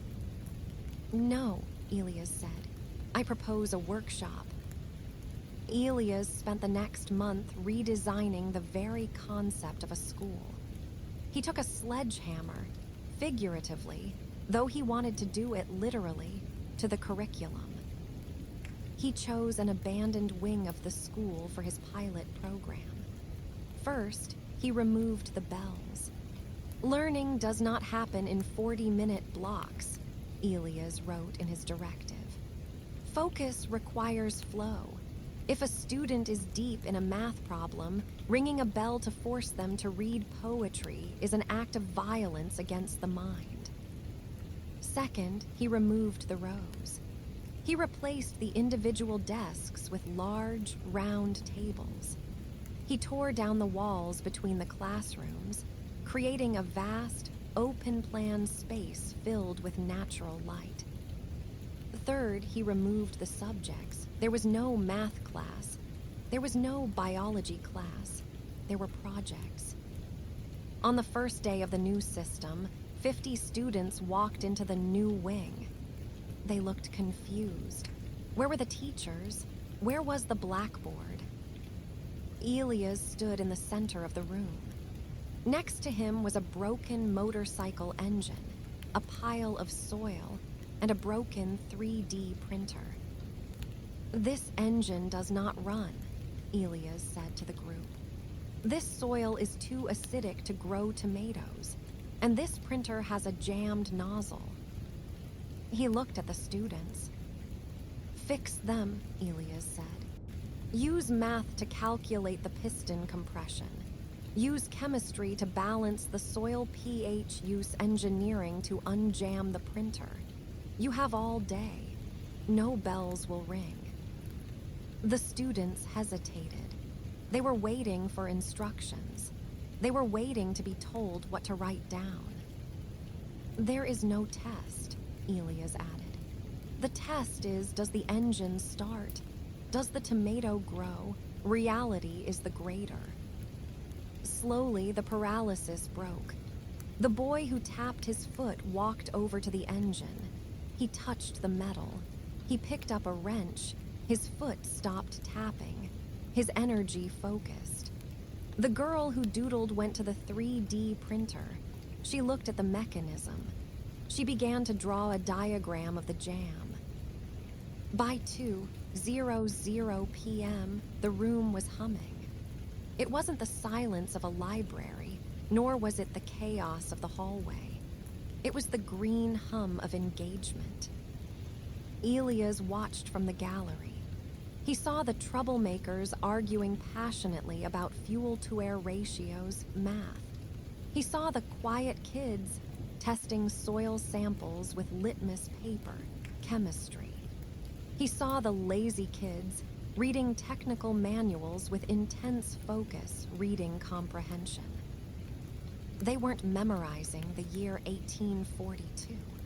They were learning how to manipulate the physical world. Principal Miller walked in. He looked at the scene.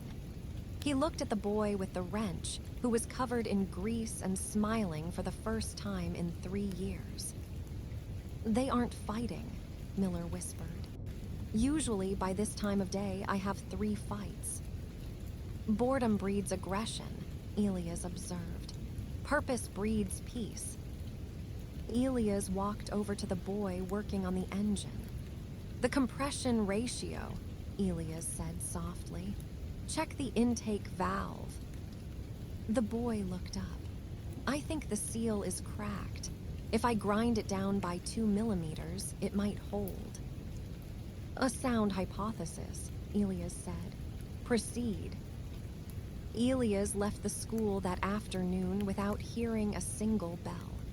The silence in his head was profound. He had proven that the mind is not a vessel to be filled, but a fire to be kindled. All he had to do was stop pouring water on it. The hospital flow. Irony is a force of nature, and it eventually comes for everyone. Elias Thorne, the man who smoothed the flow of traffic and leveled the sidewalks, tripped. It was a loose Ethernet cable in the ministry hallway, a sloppy loop left by a careless technician.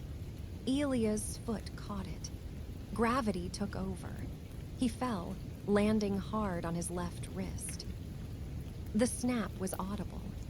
The pain was a sharp, white spike of data that overwhelmed his system. "Radius fracture," Elias diagnosed, gritting his teeth as he sat on the floor. "Displaced." An ambulance was called. Elias was taken to St. Salinger's General Hospital. If the school was a factory, the hospital was a labyrinth. Elias sat in the emergency room waiting area. He was holding his arm, his face pale, but his eyes were darting around, analyzing the environment. It was a disaster of design. The walls were stark white, reflecting the harsh fluorescent lights. 6,500 Kelvin again, Elias noted with a wince. The signage was a chaotic mess of taped-up paper and confusing arrows. Radiology, oncology billing, 2nd floor, cafeteria, basement.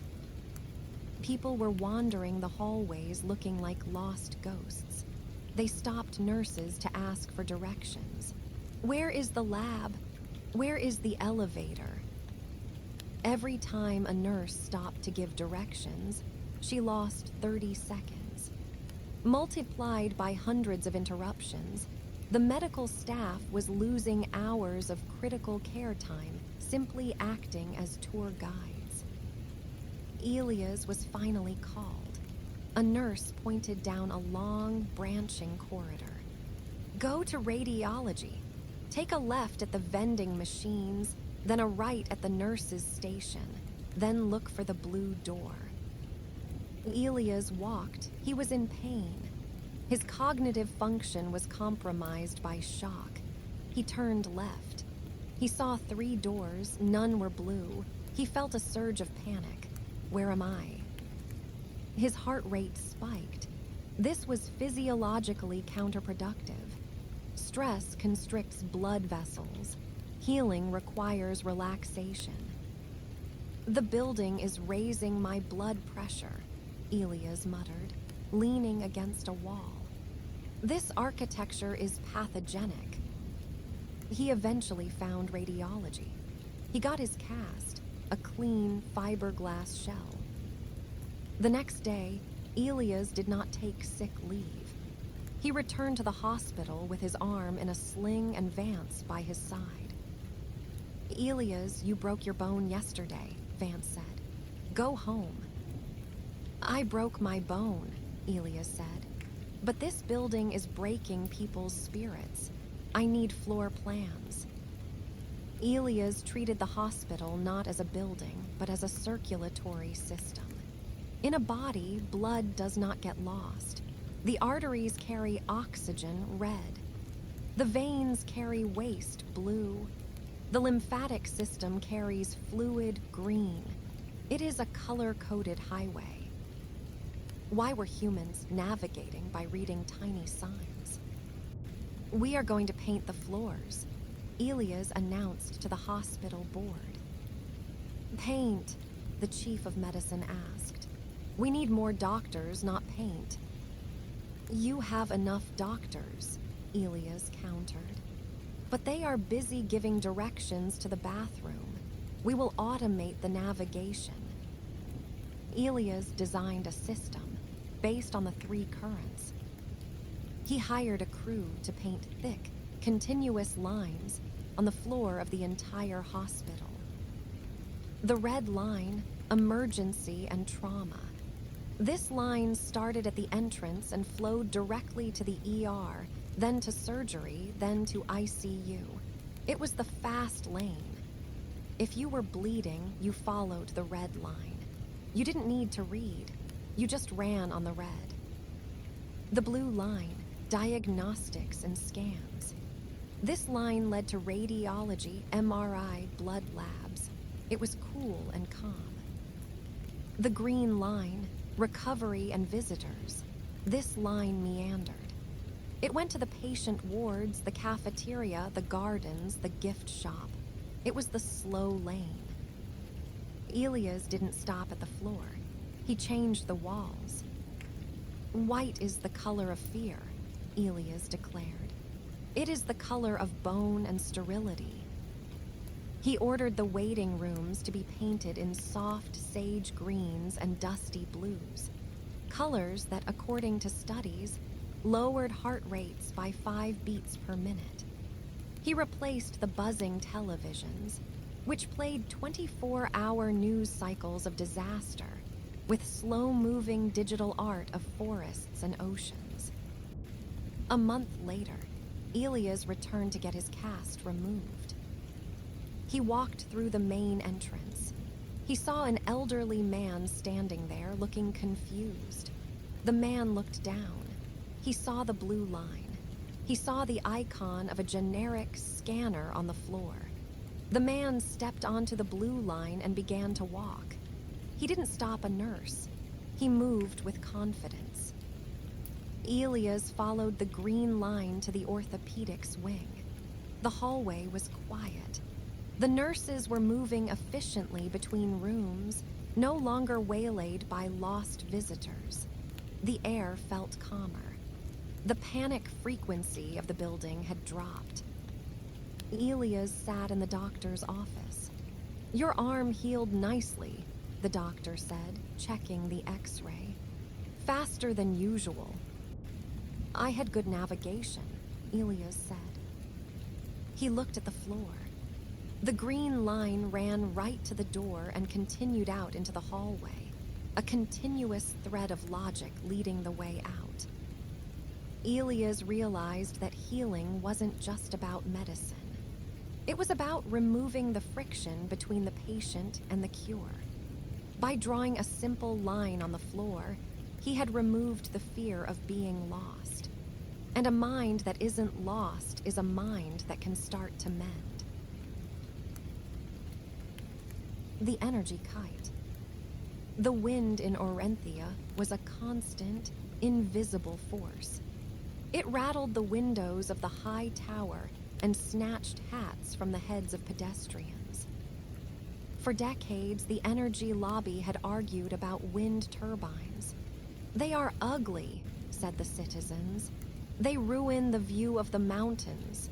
"They are noisy," said the farmers. "They kill birds," said the conservationists. So, the city continued to burn coal in a massive plant on the eastern edge of the city, pumping gray smoke into the sky. Elias stood on the roof of the ministry on a particularly blustery day. He held a simple child's kite, a red diamond of nylon on a string. He let it go. The wind caught it instantly, ripping the spool from his hand. The kite shot upward, higher and higher, until it was just a speck against the clouds. Elias watched the string. It was pulled taut, vibrating like a cello string. The tension was immense. Kinetic energy, Elias thought. Raw power just sitting there, waiting to be harvested. The problem with traditional wind turbines was that they were planted on the ground. The wind on the ground was turbulent. It was slowed by trees, hills, and buildings. To catch the good wind, you had to build a tower 100 meters tall. That required massive steel, concrete, and construction crews. But at 500 meters altitude, the wind was constant, it was powerful, and it was clean. Elias went back to his desk. He didn't draw a tower, he drew a wing. Project, the Sky Anchor. The concept was radical but physically sound. Instead of building a tower up to the wind, Elias proposed sending the generator to the wind. He designed a rigid, carbon fiber kite. It looked like a sleek glider plane with a wingspan of 8 meters. It was tethered to the ground by a single, high-strength cable. The kite would fly in a figure-8 pattern. As it swooped through the sky, the wind would pull hard on the tether. This pulling force would spin a drum on the ground, generating electricity. When the kite reached the end of the tether, the computer would pitch the wings, allowing it to glide back down effortlessly, using almost no energy, and then the cycle would repeat. Pull, glide, pull, glide. It was a pumping motion, the heartbeat of the sky. "It's invisible," Elias told the Energy Commission. Invisible. At 600 meters, you cannot see a carbon fiber wing from the ground. It is too small against the sky. There is no tower to block the view. There is no noise because the sound dissipates before it reaches the earth. They installed the first Sky Anchor farm on a barren plateau outside the city. There were no massive concrete pillars, just a row of small, shipping container-sized ground stations. Elias pressed the launch button. 20 kites shot into the air. They climbed rapidly, finding the jet stream. Once they reached altitude, they began their dance. They swooped in perfect, synchronized figure-8s, like a school of fish made of carbon. Elias watched the power meters on the ground station. Output 2 megawatts. Output 5 megawatts. Output 20 megawatts. The numbers climbed steadily. The coal plant across the valley was chugging black smoke to produce the same amount of power that these 20 silent kites were pulling from thin air. The birds were safe. They flew far below the kite's altitude. The view was preserved. The tethers were too thin to see. The noise was non-existent. Elias looked up. He couldn't see the kites, but he could feel the hum of the power lines beneath his feet. He had bypassed the friction of the earth and tapped directly into the lungs of the planet. The farming grid. The logic of food in Arenthia was flawed. Elias sat in a supermarket, reading the label on a tomato. Origin, 1,400 miles away. He did the math. This tomato was picked green. It was packed in a plastic crate. It was loaded onto a refrigerated truck burning diesel. It drove for 3 days on a highway, creating traffic. It sat in a distribution center using electricity. It was driven to the store. By the time it reached the shelf, the tomato had consumed more energy than it provided in calories. It was an energy-negative object. "We are eating oil," Elias murmured, "not sunlight." He walked out of the store and looked at the city skyline. Specifically, he looked at the warehouse district. Miles and miles of flat, gray, tar paper roofs. They absorbed heat in the summer, making the city hotter. They did nothing in the winter. It was dead space, a desert of concrete. Elias pulled out his map of the city. He shaded the industrial zones green. Project the Canopy. Elias drafted the Green Roof Act. It mandated that any commercial building with a flat roof over 5,000 square feet must dedicate 60% of that space to agriculture or solar collection. "You want us to farm on the roof?" the warehouse owners complained. "The soil is too heavy. The roof will collapse." "We will not use soil," Elias explained. "Soil is heavy and messy. We will use water." Hydroponics. Elias designed a lightweight, modular greenhouse system. Rows of white PVC pipes circulating nutrient-rich water. Vertical towers where lettuce, kale, herbs, and strawberries grew out of the sides. It was a closed loop. The water was recycled, using 90% less water than traditional farming. There were no weeds, so no herbicides. There were no bugs, so no pesticides. The pilot program began on the roof of the massive central logistics depot. Elias stood in the greenhouse. It was warm and humid, smelling of basil and damp earth. Outside, the winter wind howled, but inside it was eternal spring. He watched the workers. They weren't farmers in overalls. They were urban residents working part-time shifts. They walked down the rows, harvesting heads of butter lettuce. The lettuce was placed in a crate. The crate was put on an elevator. The elevator went down to the ground floor. The crate was loaded onto an electric van. The van drove 2 miles to the local grocery store. Total travel time, 15 minutes. Total diesel burned, 0. The tomato on the shelf changed. Origin, the roof. It was red. It was ripe. It tasted like sunshine, not cardboard. Within 2 years, the aerial view of the city changed. The gray expanse of the industrial district vanished. It was replaced by a shimmering quilt of glass and green. The city looked like a garden from above. But the effect went deeper. The green roofs insulated the buildings, lowering heating costs. The plants absorbed rainwater, preventing storm drains from overflowing during heavy rains. The air quality improved as millions of plants filtered the smog. Elias stood on the roof of the depot, biting into a strawberry that had been picked 10 seconds ago. He looked out at the city. It was no longer a parasite on the land, sucking resources from far away. It was becoming an organism that could feed itself. The loop was closing.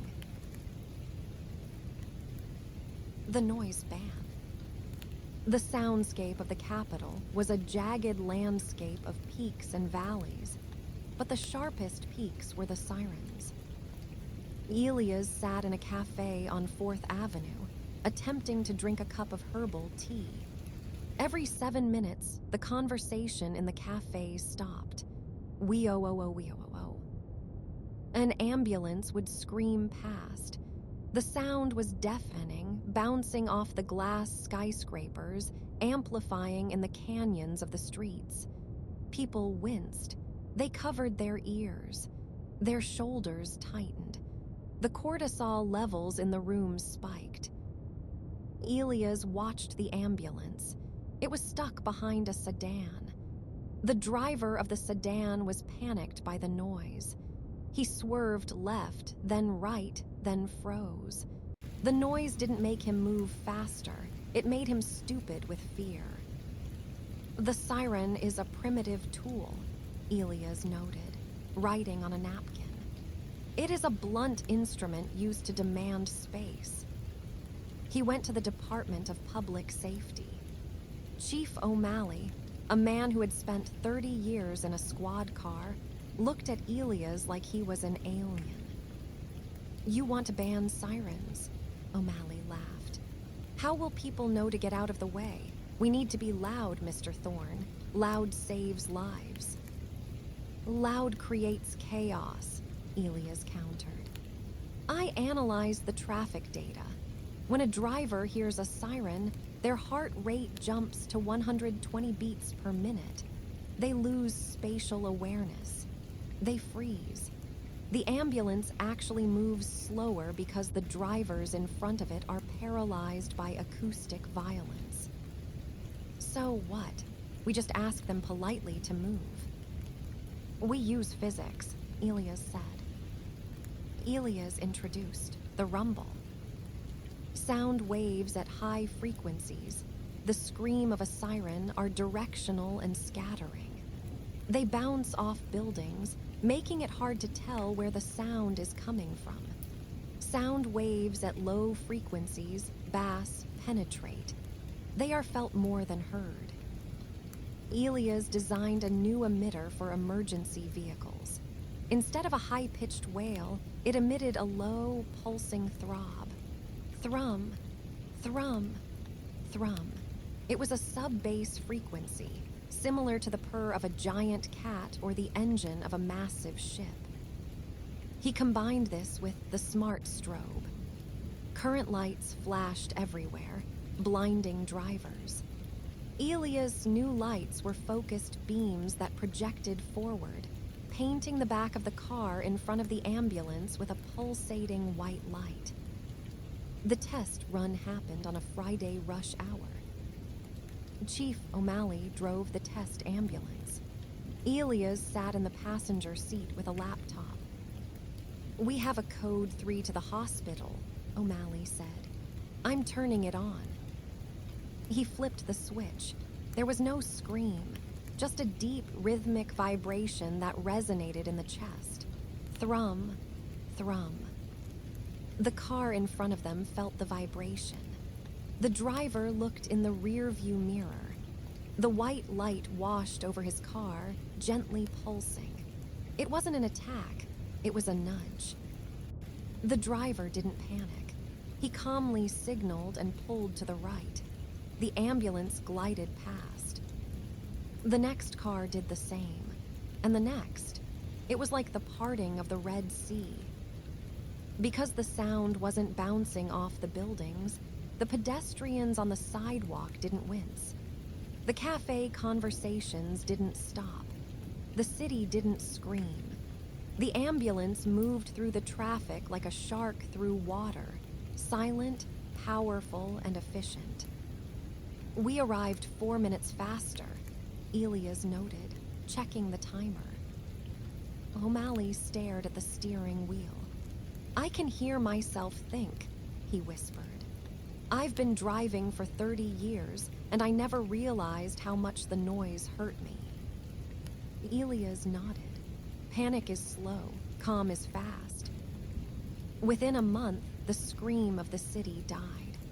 The capital became the only metropolis in the world where emergency vehicles moved in a bubble of heavy, rhythmic silence. The citizens slept better. The drivers drove better. The acoustic stress of the city evaporated, leaving behind a quiet clarity. The post office. The post office on Elm Street was a mausoleum of communication.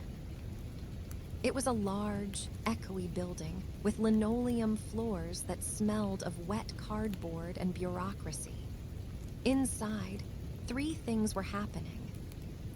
An elderly woman was buying stamps, counting out pennies slowly.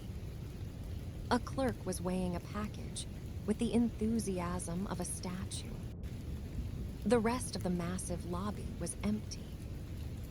Elias stood in the doorway. He saw a wasted asset. The government owned thousands of these buildings. They were in every neighborhood. They were heated, lit, and staffed.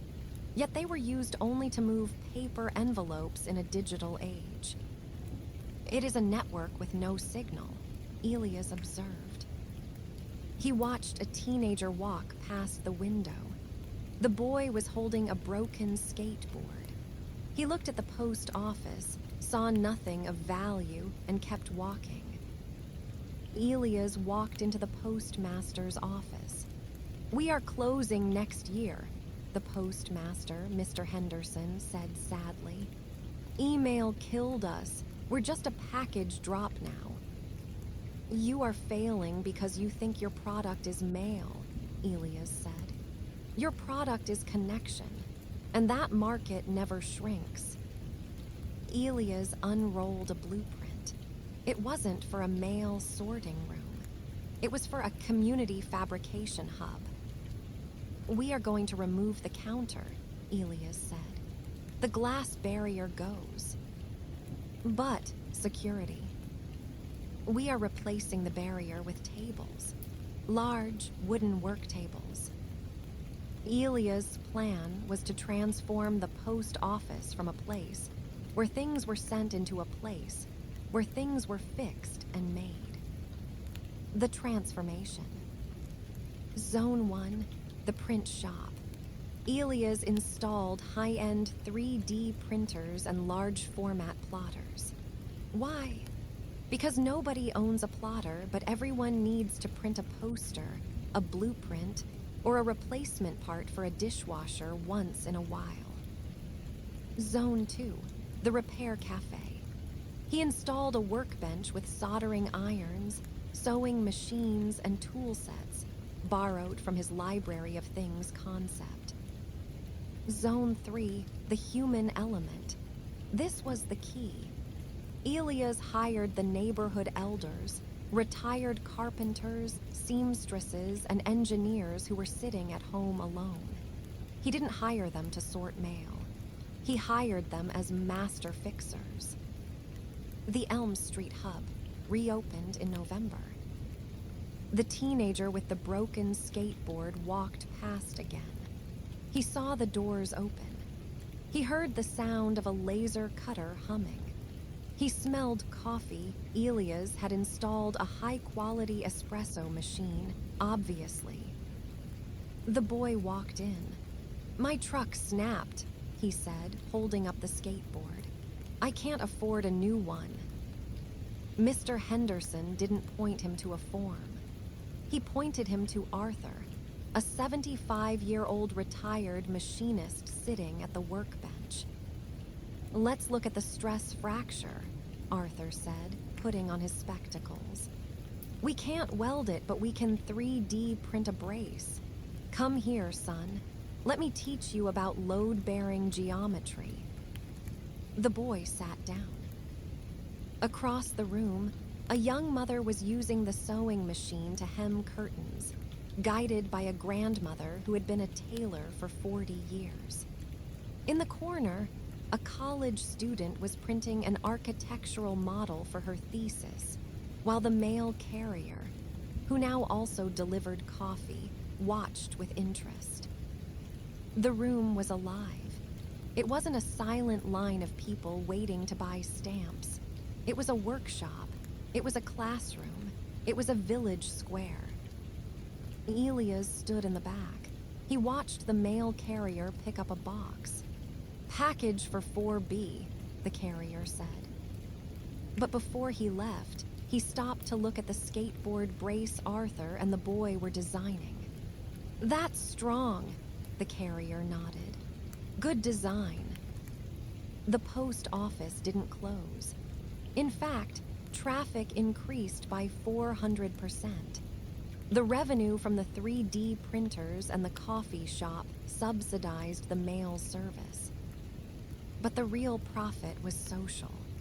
Elias had taken two lonely groups, the bored elderly and the aimless youth, and put them in the same room with a problem to solve. He had turned a place of transaction into a place of creation. He walked out into the cool evening air.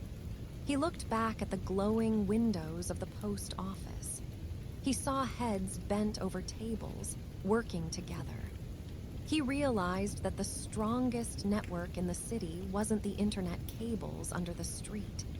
It was the invisible thread connecting the hands of one generation to the next.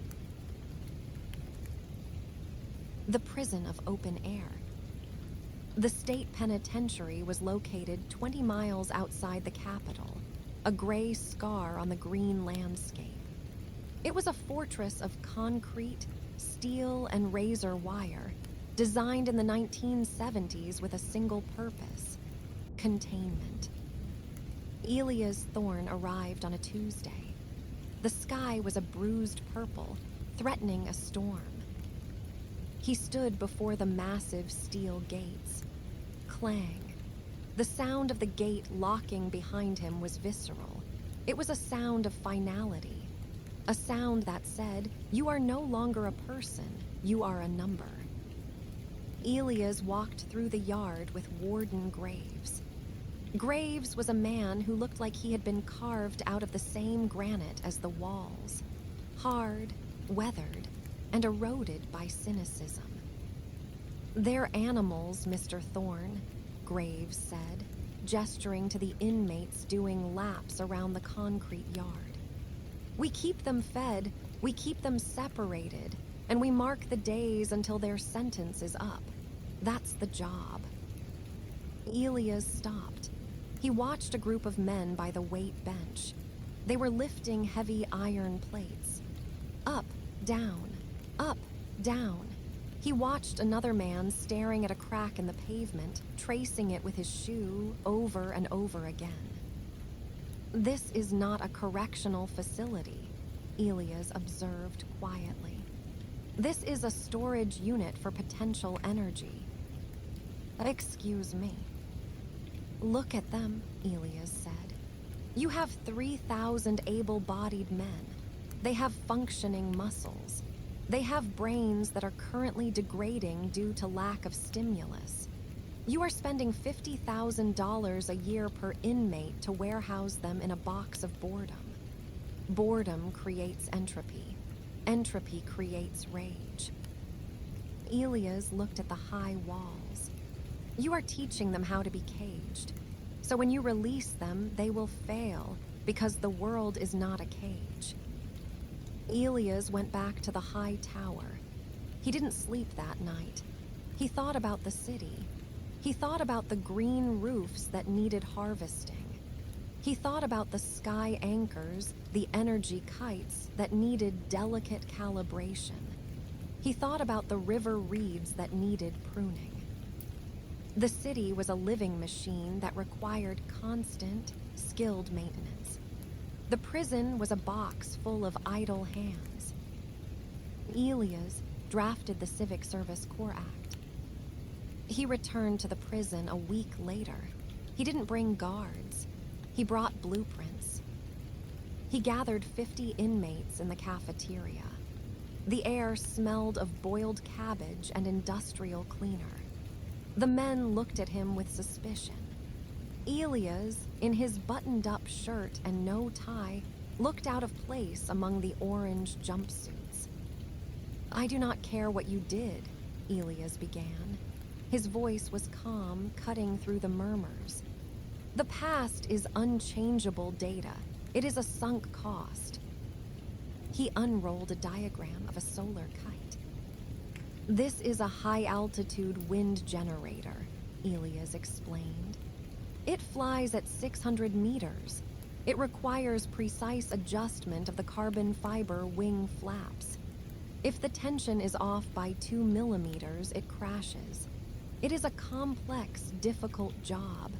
It requires patience. It requires intelligence. It requires steady hands. He looked at the men. I need technicians. I do not have enough of them in the city. The warden says you are dangerous. I say you are underutilized resources. If you volunteer for the Corps, you will not sit in a cell. You will be on the roofs. You will be on the riverbanks.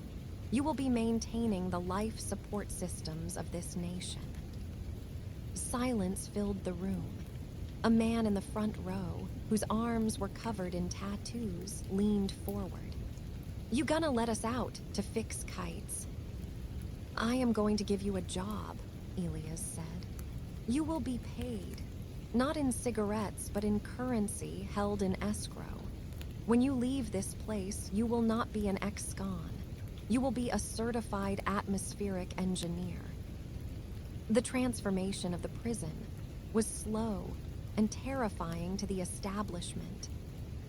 The razor wire didn't come down, but the routine changed. The weight room was replaced with a machine shop. The yard was turned into a training ground for hydroponic farming. Elias visited the first worksite a month later. It was on the roof of the Central Hospital.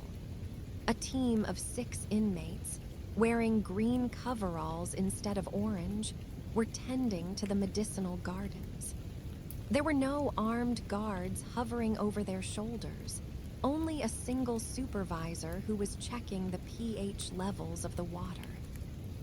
Elias watched the tattooed man from the cafeteria. He was holding a delicate orchid. His hands, massive and scarred, were trembling slightly. He wasn't trembling from fear. He was trembling from focus. He was pruning a dead leaf with the precision of a surgeon. The man looked up and saw Elias. He didn't scowl. He nodded. It was a nod of dignity. The plants don't judge you, the man said softly as Elias walked by. They just grow if you treat them right. Nature is strictly cause and effect, Elias agreed. It is the fairest system there is. Recidivism, the rate of prisoners returning to jail, in Orenthia had been 60%. Within 2 years of the core program, it dropped to 12%. Why? Because when the men were released, they didn't go back to the street corners. They went to the solar farms. They went to the water treatment plants. They walked through the city and pointed to the lights, the roofs, the river, and they said, I fixed that. That is mine. Elias had proven that the strongest wall wasn't made of concrete. It was made of purpose. He hadn't just opened the prison doors. He had opened the loop, reconnecting the exiled men back into the circulatory system of the city. The currency of time. Winter came hard that year. The frost was thick, coating the windows of the capital in intricate, fern-like patterns. But the cold outside was nothing compared to the freeze in the economy. Global inflation had hit Orenthia. The price of bread doubled. The price of fuel spiked. The national currency, the crown, was losing value every day. Elias walked through the market district. He saw the stalls were full of goods, potatoes, wool coats, firewood. He saw the people were full of needs. But the market was silent. No one was buying. People stood with their hands in their pockets, looking at the things they needed, and then walking away. Elias stopped at a bakery. Mrs. Higgins, the former lunch lady, now retired and running a stall, looked sad. Her bread was piling up, getting stale. Nobody has the money, Elias, she sighed. "I have bread. I need my roof fixed. The leak is terrible, but the roofer wants 200 crowns and I don't have it." Elias walked to the roofer, a man named Sam, who was standing by his truck looking bored. "Why don't you fix her roof?" Elias asked. "I need new boots," Sam said. "My boots are falling apart. I can't work on a slippery roof without grip. The cobbler wants 100 crowns. Mrs. Higgins can't pay me, so I can't pay the cobbler." Elias stood in the middle of the square. He visualized the economy. It was a stalled engine. The fuel money was missing, but the parts, labor, and goods were all there. Mrs. Higgins had bread. She needed a roof. Sam had roofing skill. He needed boots. The cobbler had boots. He needed bread. The circle was perfect, but it was blocked because they were all waiting for a piece of paper printed by the government. "The currency is the bottleneck," Elias whispered. "It is an artificial constraint on a natural flow." Elias went to his office. He didn't ask the president for a bailout. He didn't ask to print more money, which would only cause more inflation. He designed a new app. He called it the Hourglass. It was a radical simplification of value. In the outside world, a lawyer's hour was worth $500, and a cleaner's hour was worth $20. Elias rejected this. "Time is the only universal constant," Elias wrote in the code. 1 hour of human life is equal to 1 hour of human life. He launched the system locally, just in the market district. The rule: you do 1 hour of work for someone. You get 1 hour credit in your digital wallet. You can spend that 1 hour to buy anyone else's service. Elias returned to the market on Saturday. He held a tablet. "Mrs. Higgins," Elias said, "give Sam 20 loaves of bread. That took you roughly 2 hours to bake. Sam, you owe Mrs. Higgins 2 hours." Sam took the bread.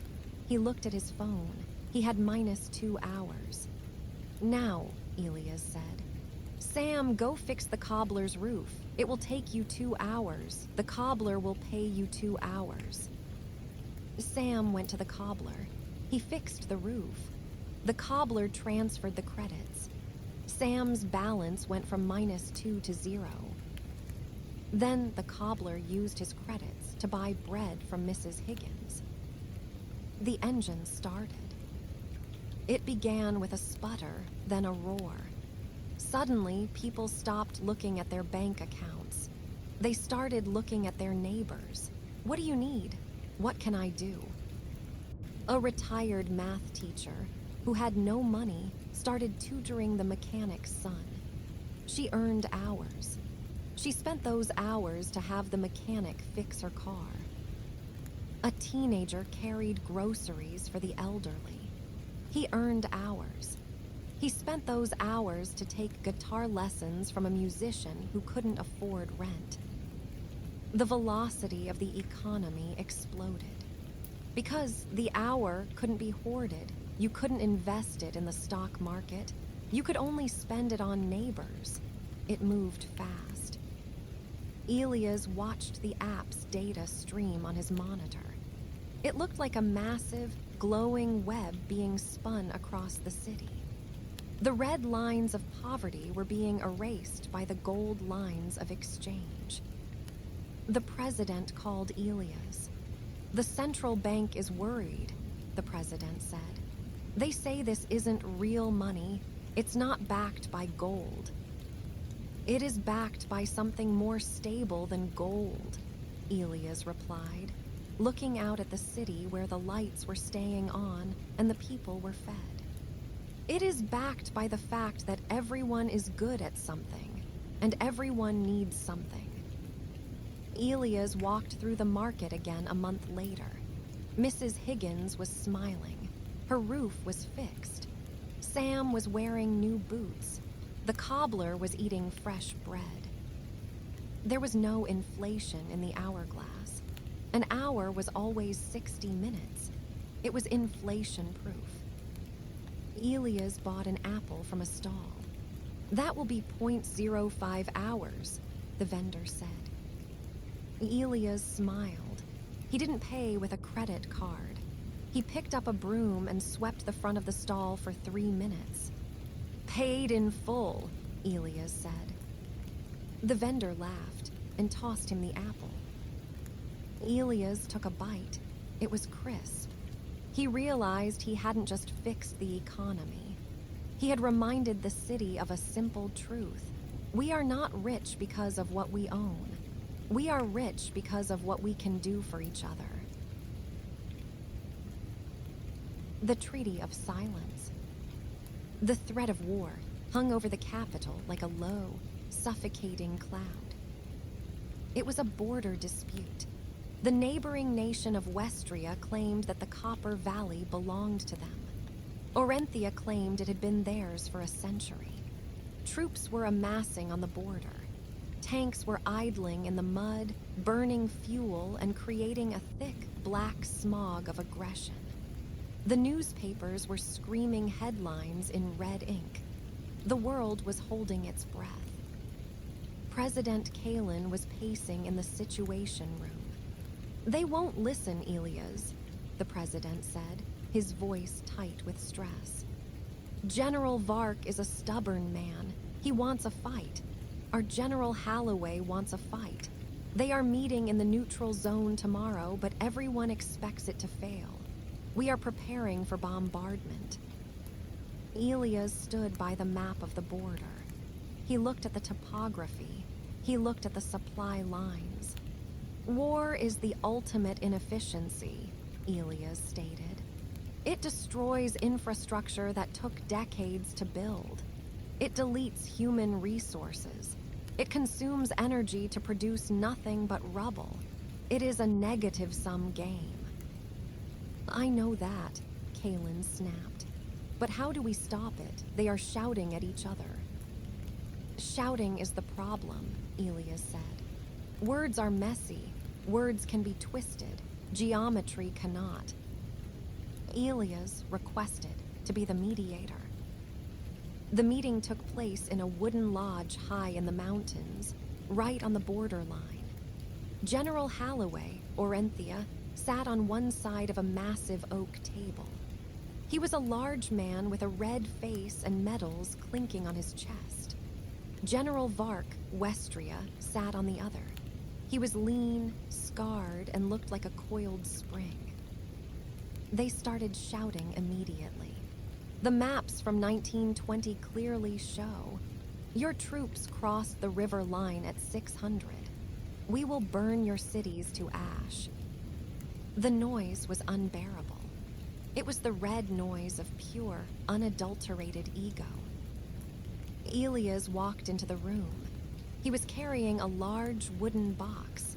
He didn't wear a uniform. He wore his simple white shirt, top button done. He walked to the center of the table. He placed the box down. Thud. "Gentlemen," Elias said. His voice wasn't loud, but it had a strange, resonant quality that cut through the shouting. "I am Elias Thorne. I am the architect." "Get this civilian out of here," General Vark spat.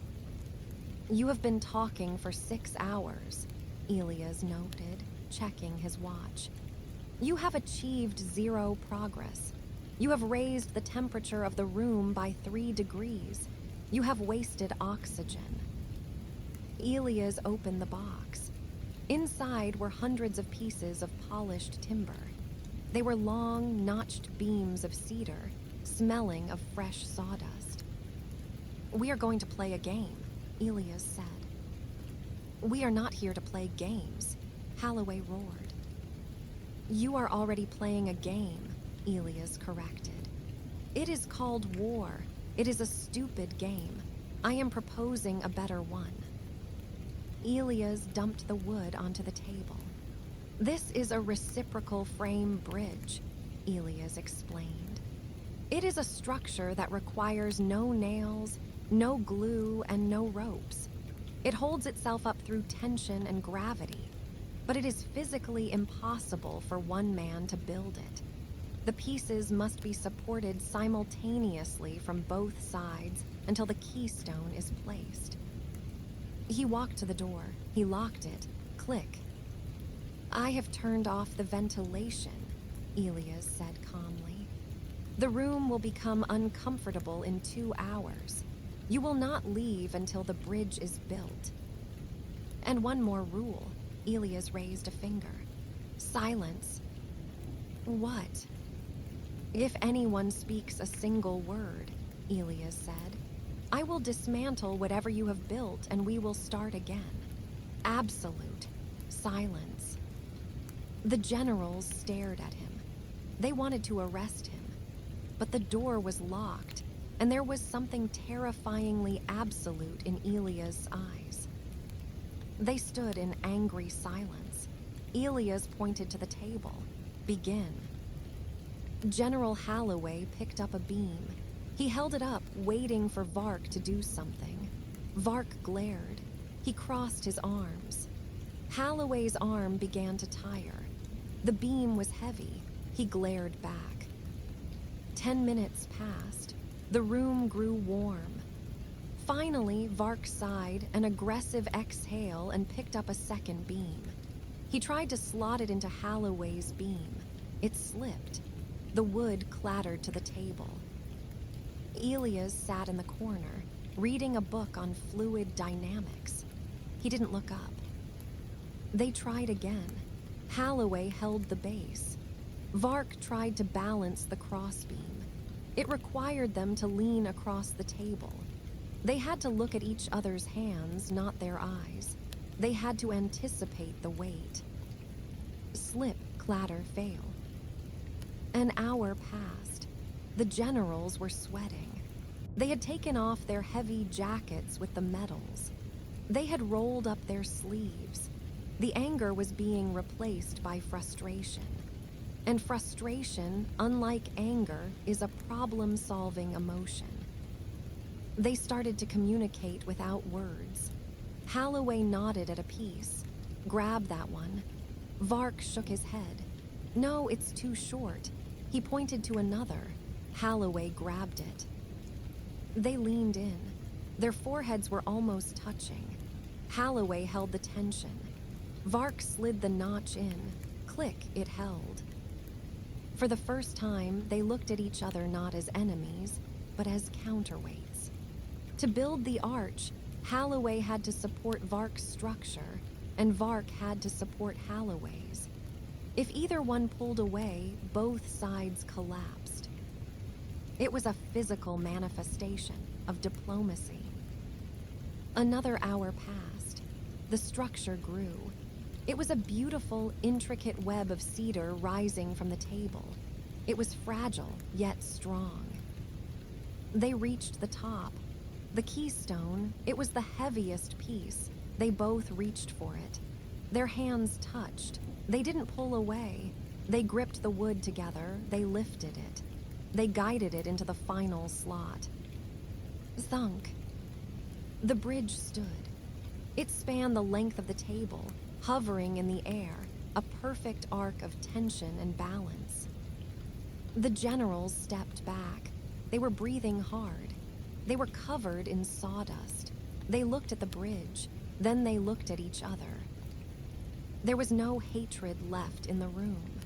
The hatred had been expended in the physical effort. What remained was the strange, grudging respect of two men who had just solved a puzzle together.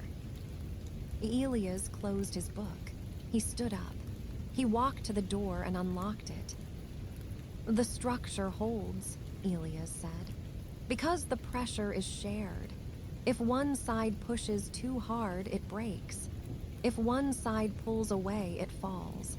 You exist in a state of mutual dependency. Geography dictates it." He opened the door. Cool mountain air rushed in. "You may resume shouting now," Elias said. General Holloway looked at General Vark. Vark looked at the bridge. "I think," Vark said, his voice raspy from the silence, "that we should discuss the trade route through the valley." "Agreed," Holloway said. "We can share the copper." Elias walked out of the lodge. He didn't stay for the handshake. The handshake was just a formality. The bridge was the truth.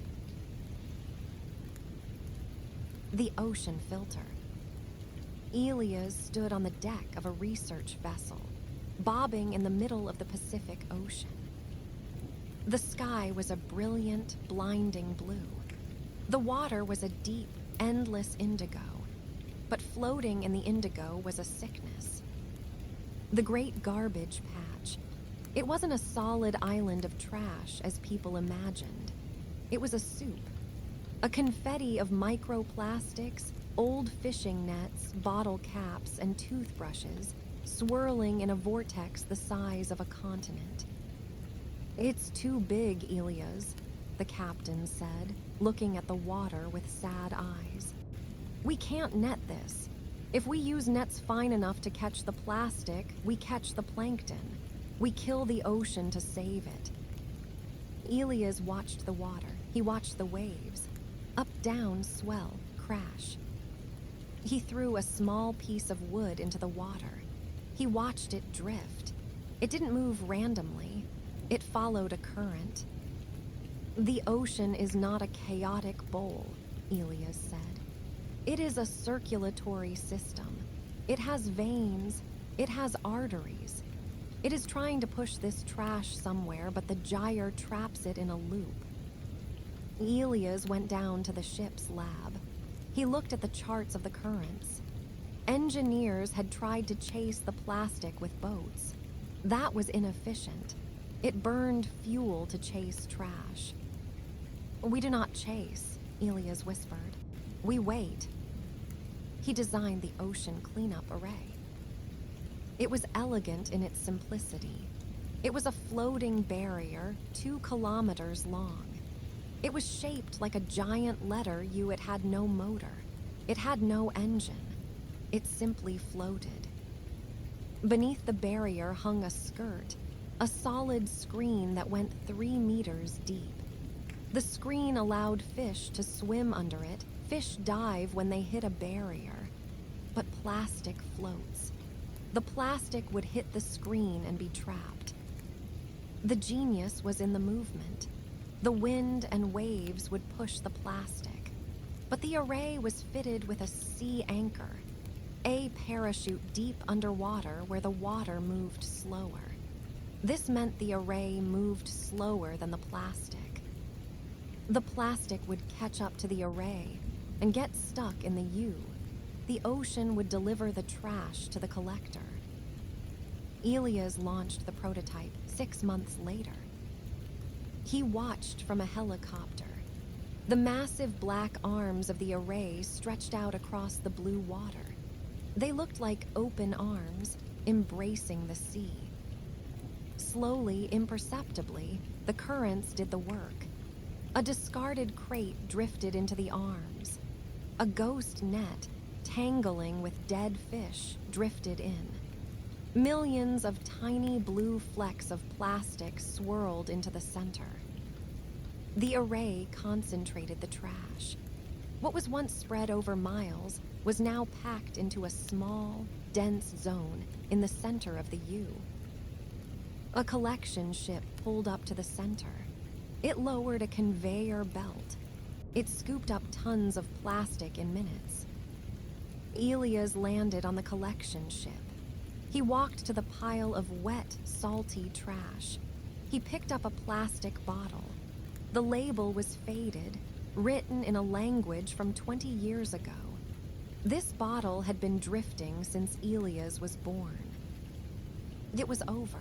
Its journey ended here. "We are going to recycle this," the operations manager said. "We will turn it into sunglasses, into chairs, into building blocks for the modular houses." Elias looked out at the horizon. The water behind the array was cleaner, not perfect, it would take decades to finish, but the mechanism was working. He realized that for his whole life, he had been fighting friction. He fought the friction of bureaucracy. He fought the friction of traffic. He fought the friction of waste. But here, in the middle of the ocean, he had finally learned the ultimate lesson of the simple line. You don't fight the force of nature. You align with it. You let the wind spin the kite. You let the gravity pull the water. You let the current clean the sea. The world wanted to be clean. It just needed a little help with the geometry. Elias took a deep breath of the salty air. He felt lighter. The knot in the ocean was untying itself. Set the course for home, Elias told the captain. I have an idea for the desert. The space between. Elias Thorne was now a man in his 50s. His hair had turned the color of steel wool, and he walked with a slight limp, a reminder of the hospital floor that had started it all. He had fixed the water, he had fixed the power, he had fixed the housing. The city of Orenthia was efficient. It hummed like a well-oiled machine. But as Elias sat on a bench in the central plaza, watching the people, he noticed a new kind of friction. It wasn't physical, it was social. He saw a young woman eating a sandwich alone, scrolling on her phone. He saw an elderly man feeding pigeons, looking at the empty space beside him. He saw thousands of people walking in bubbles of silence, their eyes averted, their headphones on. The city works, Elias whispered to Vance, who was now retired but still met Elias for chess. But the people are lonely.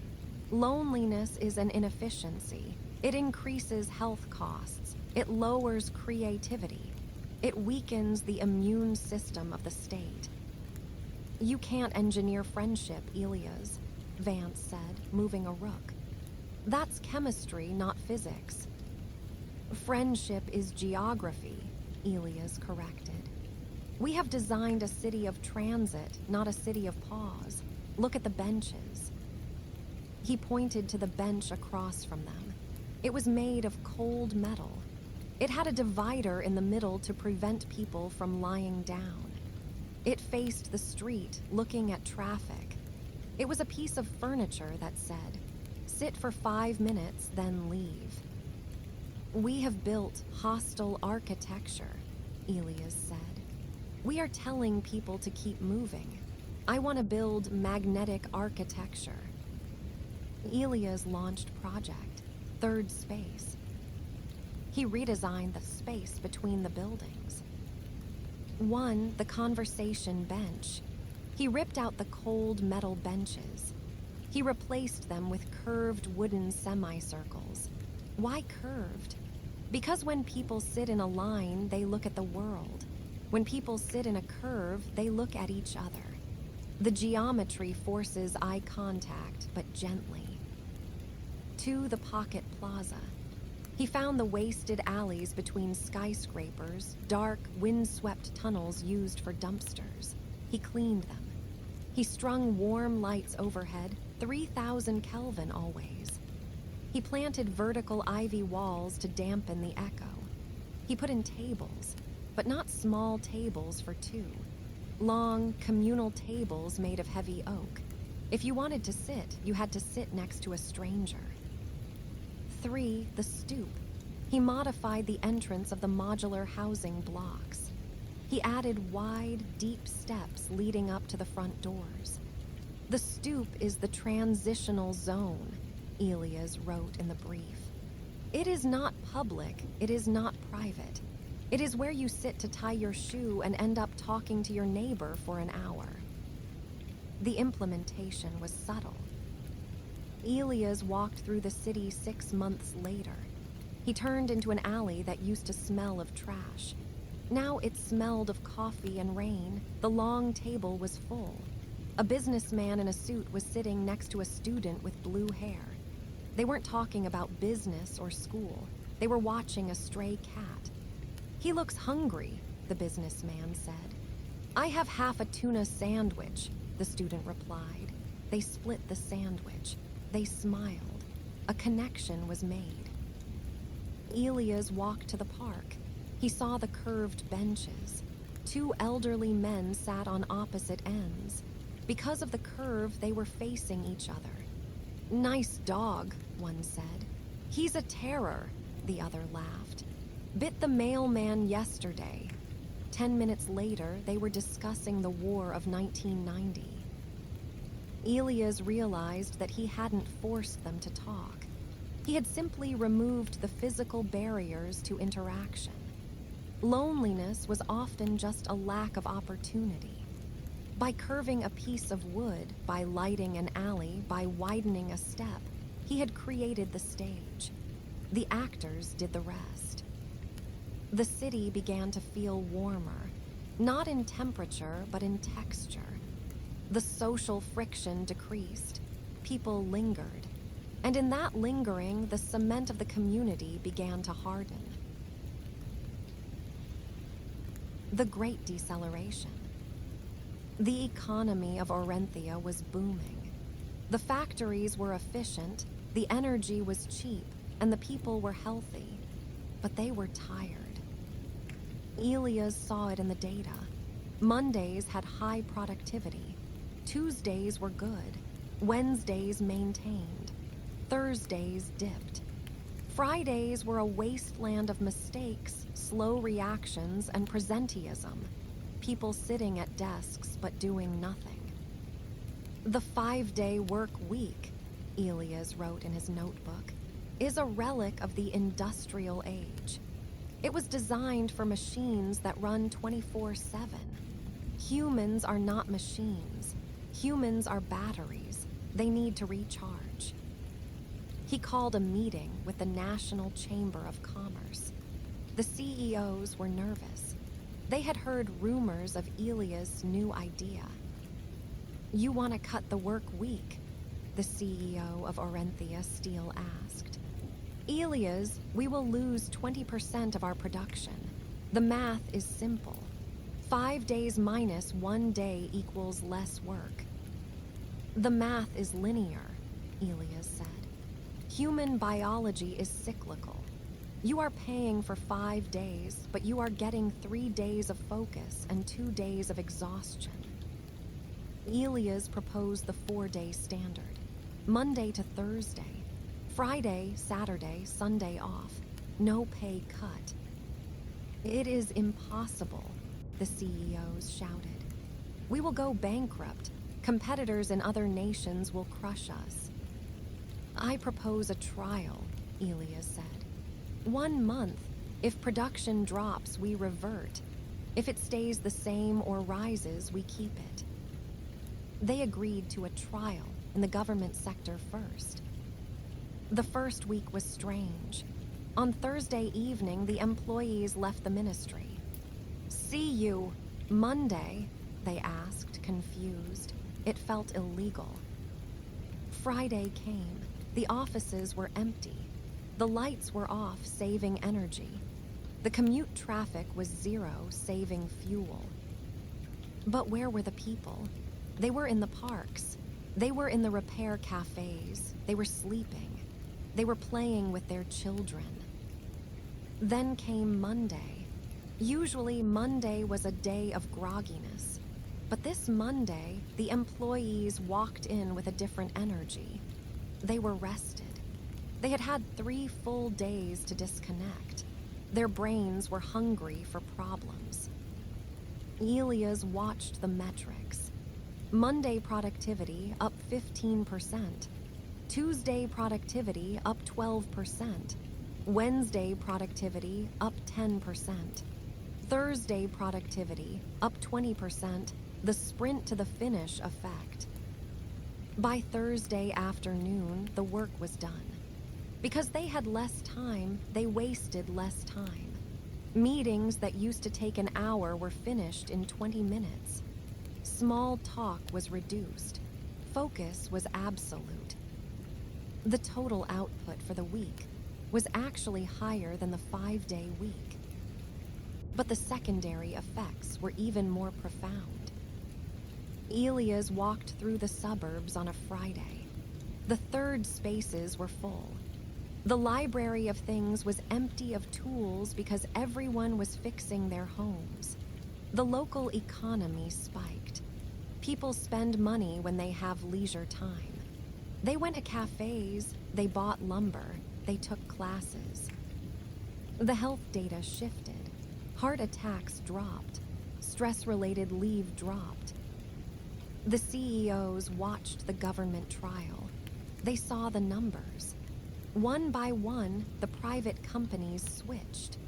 Orenthia became the first nation of the Great Deceleration. Elias sat in his office on a Friday. It was silent. He wasn't working. He was reading a novel. For 50 years, he had been obsessed with speed. Faster buses, faster lines, faster healing. But he realized now that the ultimate efficiency was not speed. It was rhythm. A heart that beats too fast dies. A heart that rests between beats lasts a lifetime. He closed his book. He looked out at the city. It was quiet. The smog was gone. The noise was gone. The frantic rush was gone. The city was resting. And in that rest, it was gathering the strength to build a tomorrow that was better than today. "We have fixed the machine," Elias whispered. "Now we just have to live in it." The final blueprint. Elias Thorne was 75 years old. The limp in his left leg was more pronounced now.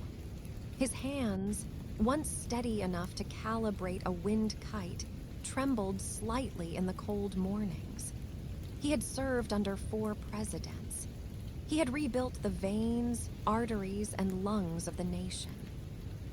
On a Tuesday, Elias walked into the office of the current president, a young woman named President Eris, the granddaughter of the math teacher who had discovered Elias' bus map 60 years ago. "I am resigning," Elias said. He placed his badge on the desk. "But Elias," she started, "we still have work to do. The high-speed rail network isn't optimized. The geothermal grid is only at 80% capacity." "The systems are self-correcting now," Elias said. "The machine is running. If I stay, I will start tinkering just to feel useful. And unnecessary tinkering creates complexity." He left the capital that afternoon. He didn't move to a villa on the coast. He didn't move to a golf resort. He moved to a small, empty plot of land in the foothills of the northern mountains. It was a meadow of high grass, exposed to the wind and the sun. It was raw geometry. Elias sat on a rock in the middle of the field. He took out his final sheet of graph paper. He had spent his life building cities for millions of people. Now, he faced the ultimate challenge, building a perfect space for one. Project, the still point. He didn't hire a contractor. He called the Civic Service Corps, the reformed prison unit he had created. A team of men arrived. They weren't just laborers, they were master craftsmen. They knew wood, stone, and glass better than any architect. "What are we building, Mr. Thorne?" the foreman asked. "A monument." "No," Elias said. "A box, 6 meters by 6 meters, north-south orientation." The construction took 3 months. It was a master class in essentialism. The foundation. They didn't pour concrete, which seals the earth. They drilled helical screw piles into the ground. The house floated 2 feet above the grass, allowing the field mice and the rain to pass underneath undisturbed. The walls, they used 18-inch thick rammed earth. Soil from the site was compressed until it was as hard as stone. These walls had thermal mass. They absorbed the heat of the sun during the day and radiated it back into the room at night. The house breathed. The roof, it was a single, slanted plane, angled perfectly to catch the winter sun but shade the summer sun. It was covered in slate, funneling every drop of rainwater into a cistern that fed a small gravity garden. When the house was finished, it looked like a boulder that had always been there. Elias moved in on an autumn evening. He brought very little: a bed, a stove, a kettle, his grandfather's toolbox, and the chair, the ergonomic mesh chair he had rescued from the basement of the ministry 50 years ago. He sat in the center of the room. The silence was heavy, but it wasn't empty. It was full of texture. He could hear the wind brushing against the rammed earth walls. He could hear the water dripping into the cistern. Plip, plip. He lit the wood stove. The airflow was calculated perfectly. The smoke spiraled up the chimney without a whisper. The heat spread through the room evenly. No cold spots, no drafts. Elias made tea. He sat in his chair and looked out the massive south-facing window. The view was just grass, mountains, and sky. There was no clutter. There were no wires. There were no forms to sign. For the first time in his life, Elias' mind stopped calculating. He didn't look at the grass and calculate its growth rate. He didn't look at the clouds and calculate the rainfall. He just looked. He realized that this little wooden box was his masterpiece. The city was a machine that needed maintenance. This house was a loop that needed nothing. It was the physical embodiment of the straightest line he had ever drawn. The legacy of lines. 5 years passed in the meadow. Elias grew old. His movements became slow, deliberate, like the turning of a heavy wheel. He spent his days tending to his small garden, reading books, and watching the light move across the floorboards of his house. He rarely went to the city, but the city came to him. Sometimes a hiker would pass by. They would see the old man sitting on his porch. "Are you Elias Thorne?" they would ask. "I am," he would nod. "I just wanted to say thank you," the hiker would say. "My daughter has asthma. Since the sky kites replaced the coal plant, she hasn't used her inhaler in years." Elias would nod again. Clean air is efficient lungs. Sometimes a letter would arrive. One came from a man named Sam. "Dear Mr. Thorne, I was in the prison 20 years ago. You put me on the roof crew. I own a solar installation company now. I have 3 kids. None of them have ever seen the inside of a cell." The line held. Elias pinned the letter to his wall. It was the only decoration in the house. Winter came. The snow piled up against the rammed earth walls, insulating the house in a white blanket. On a quiet evening in January, Elias sat in his chair. The fire was dying down to embers, glowing a deep, pulsing red.